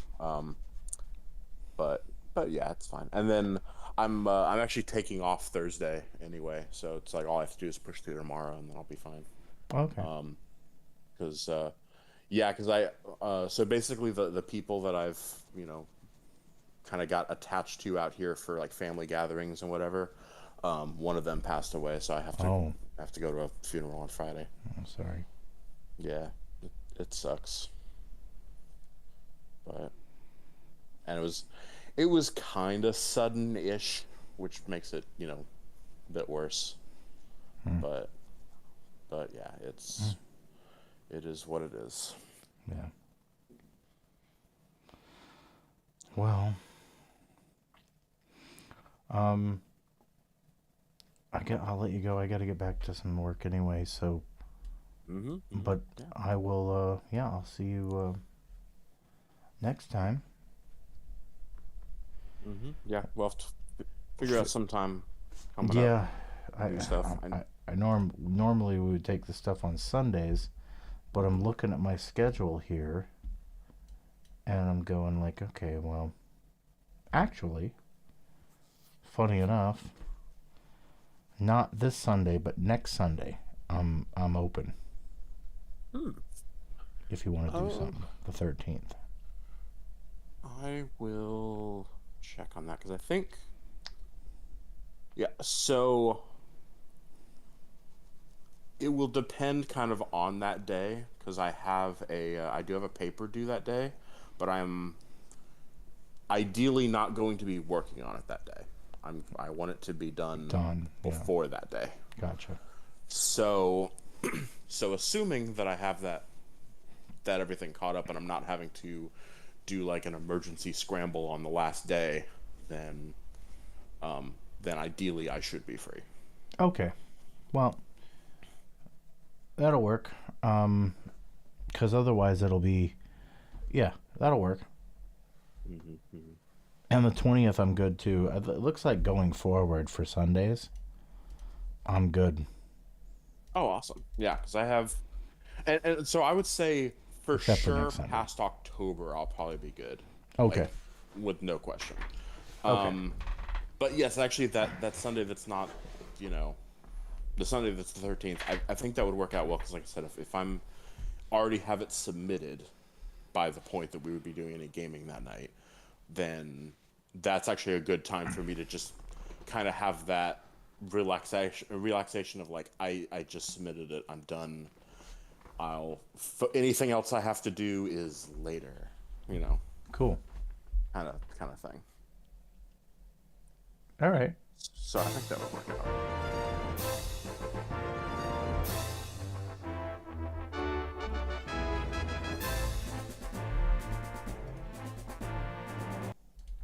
Cool.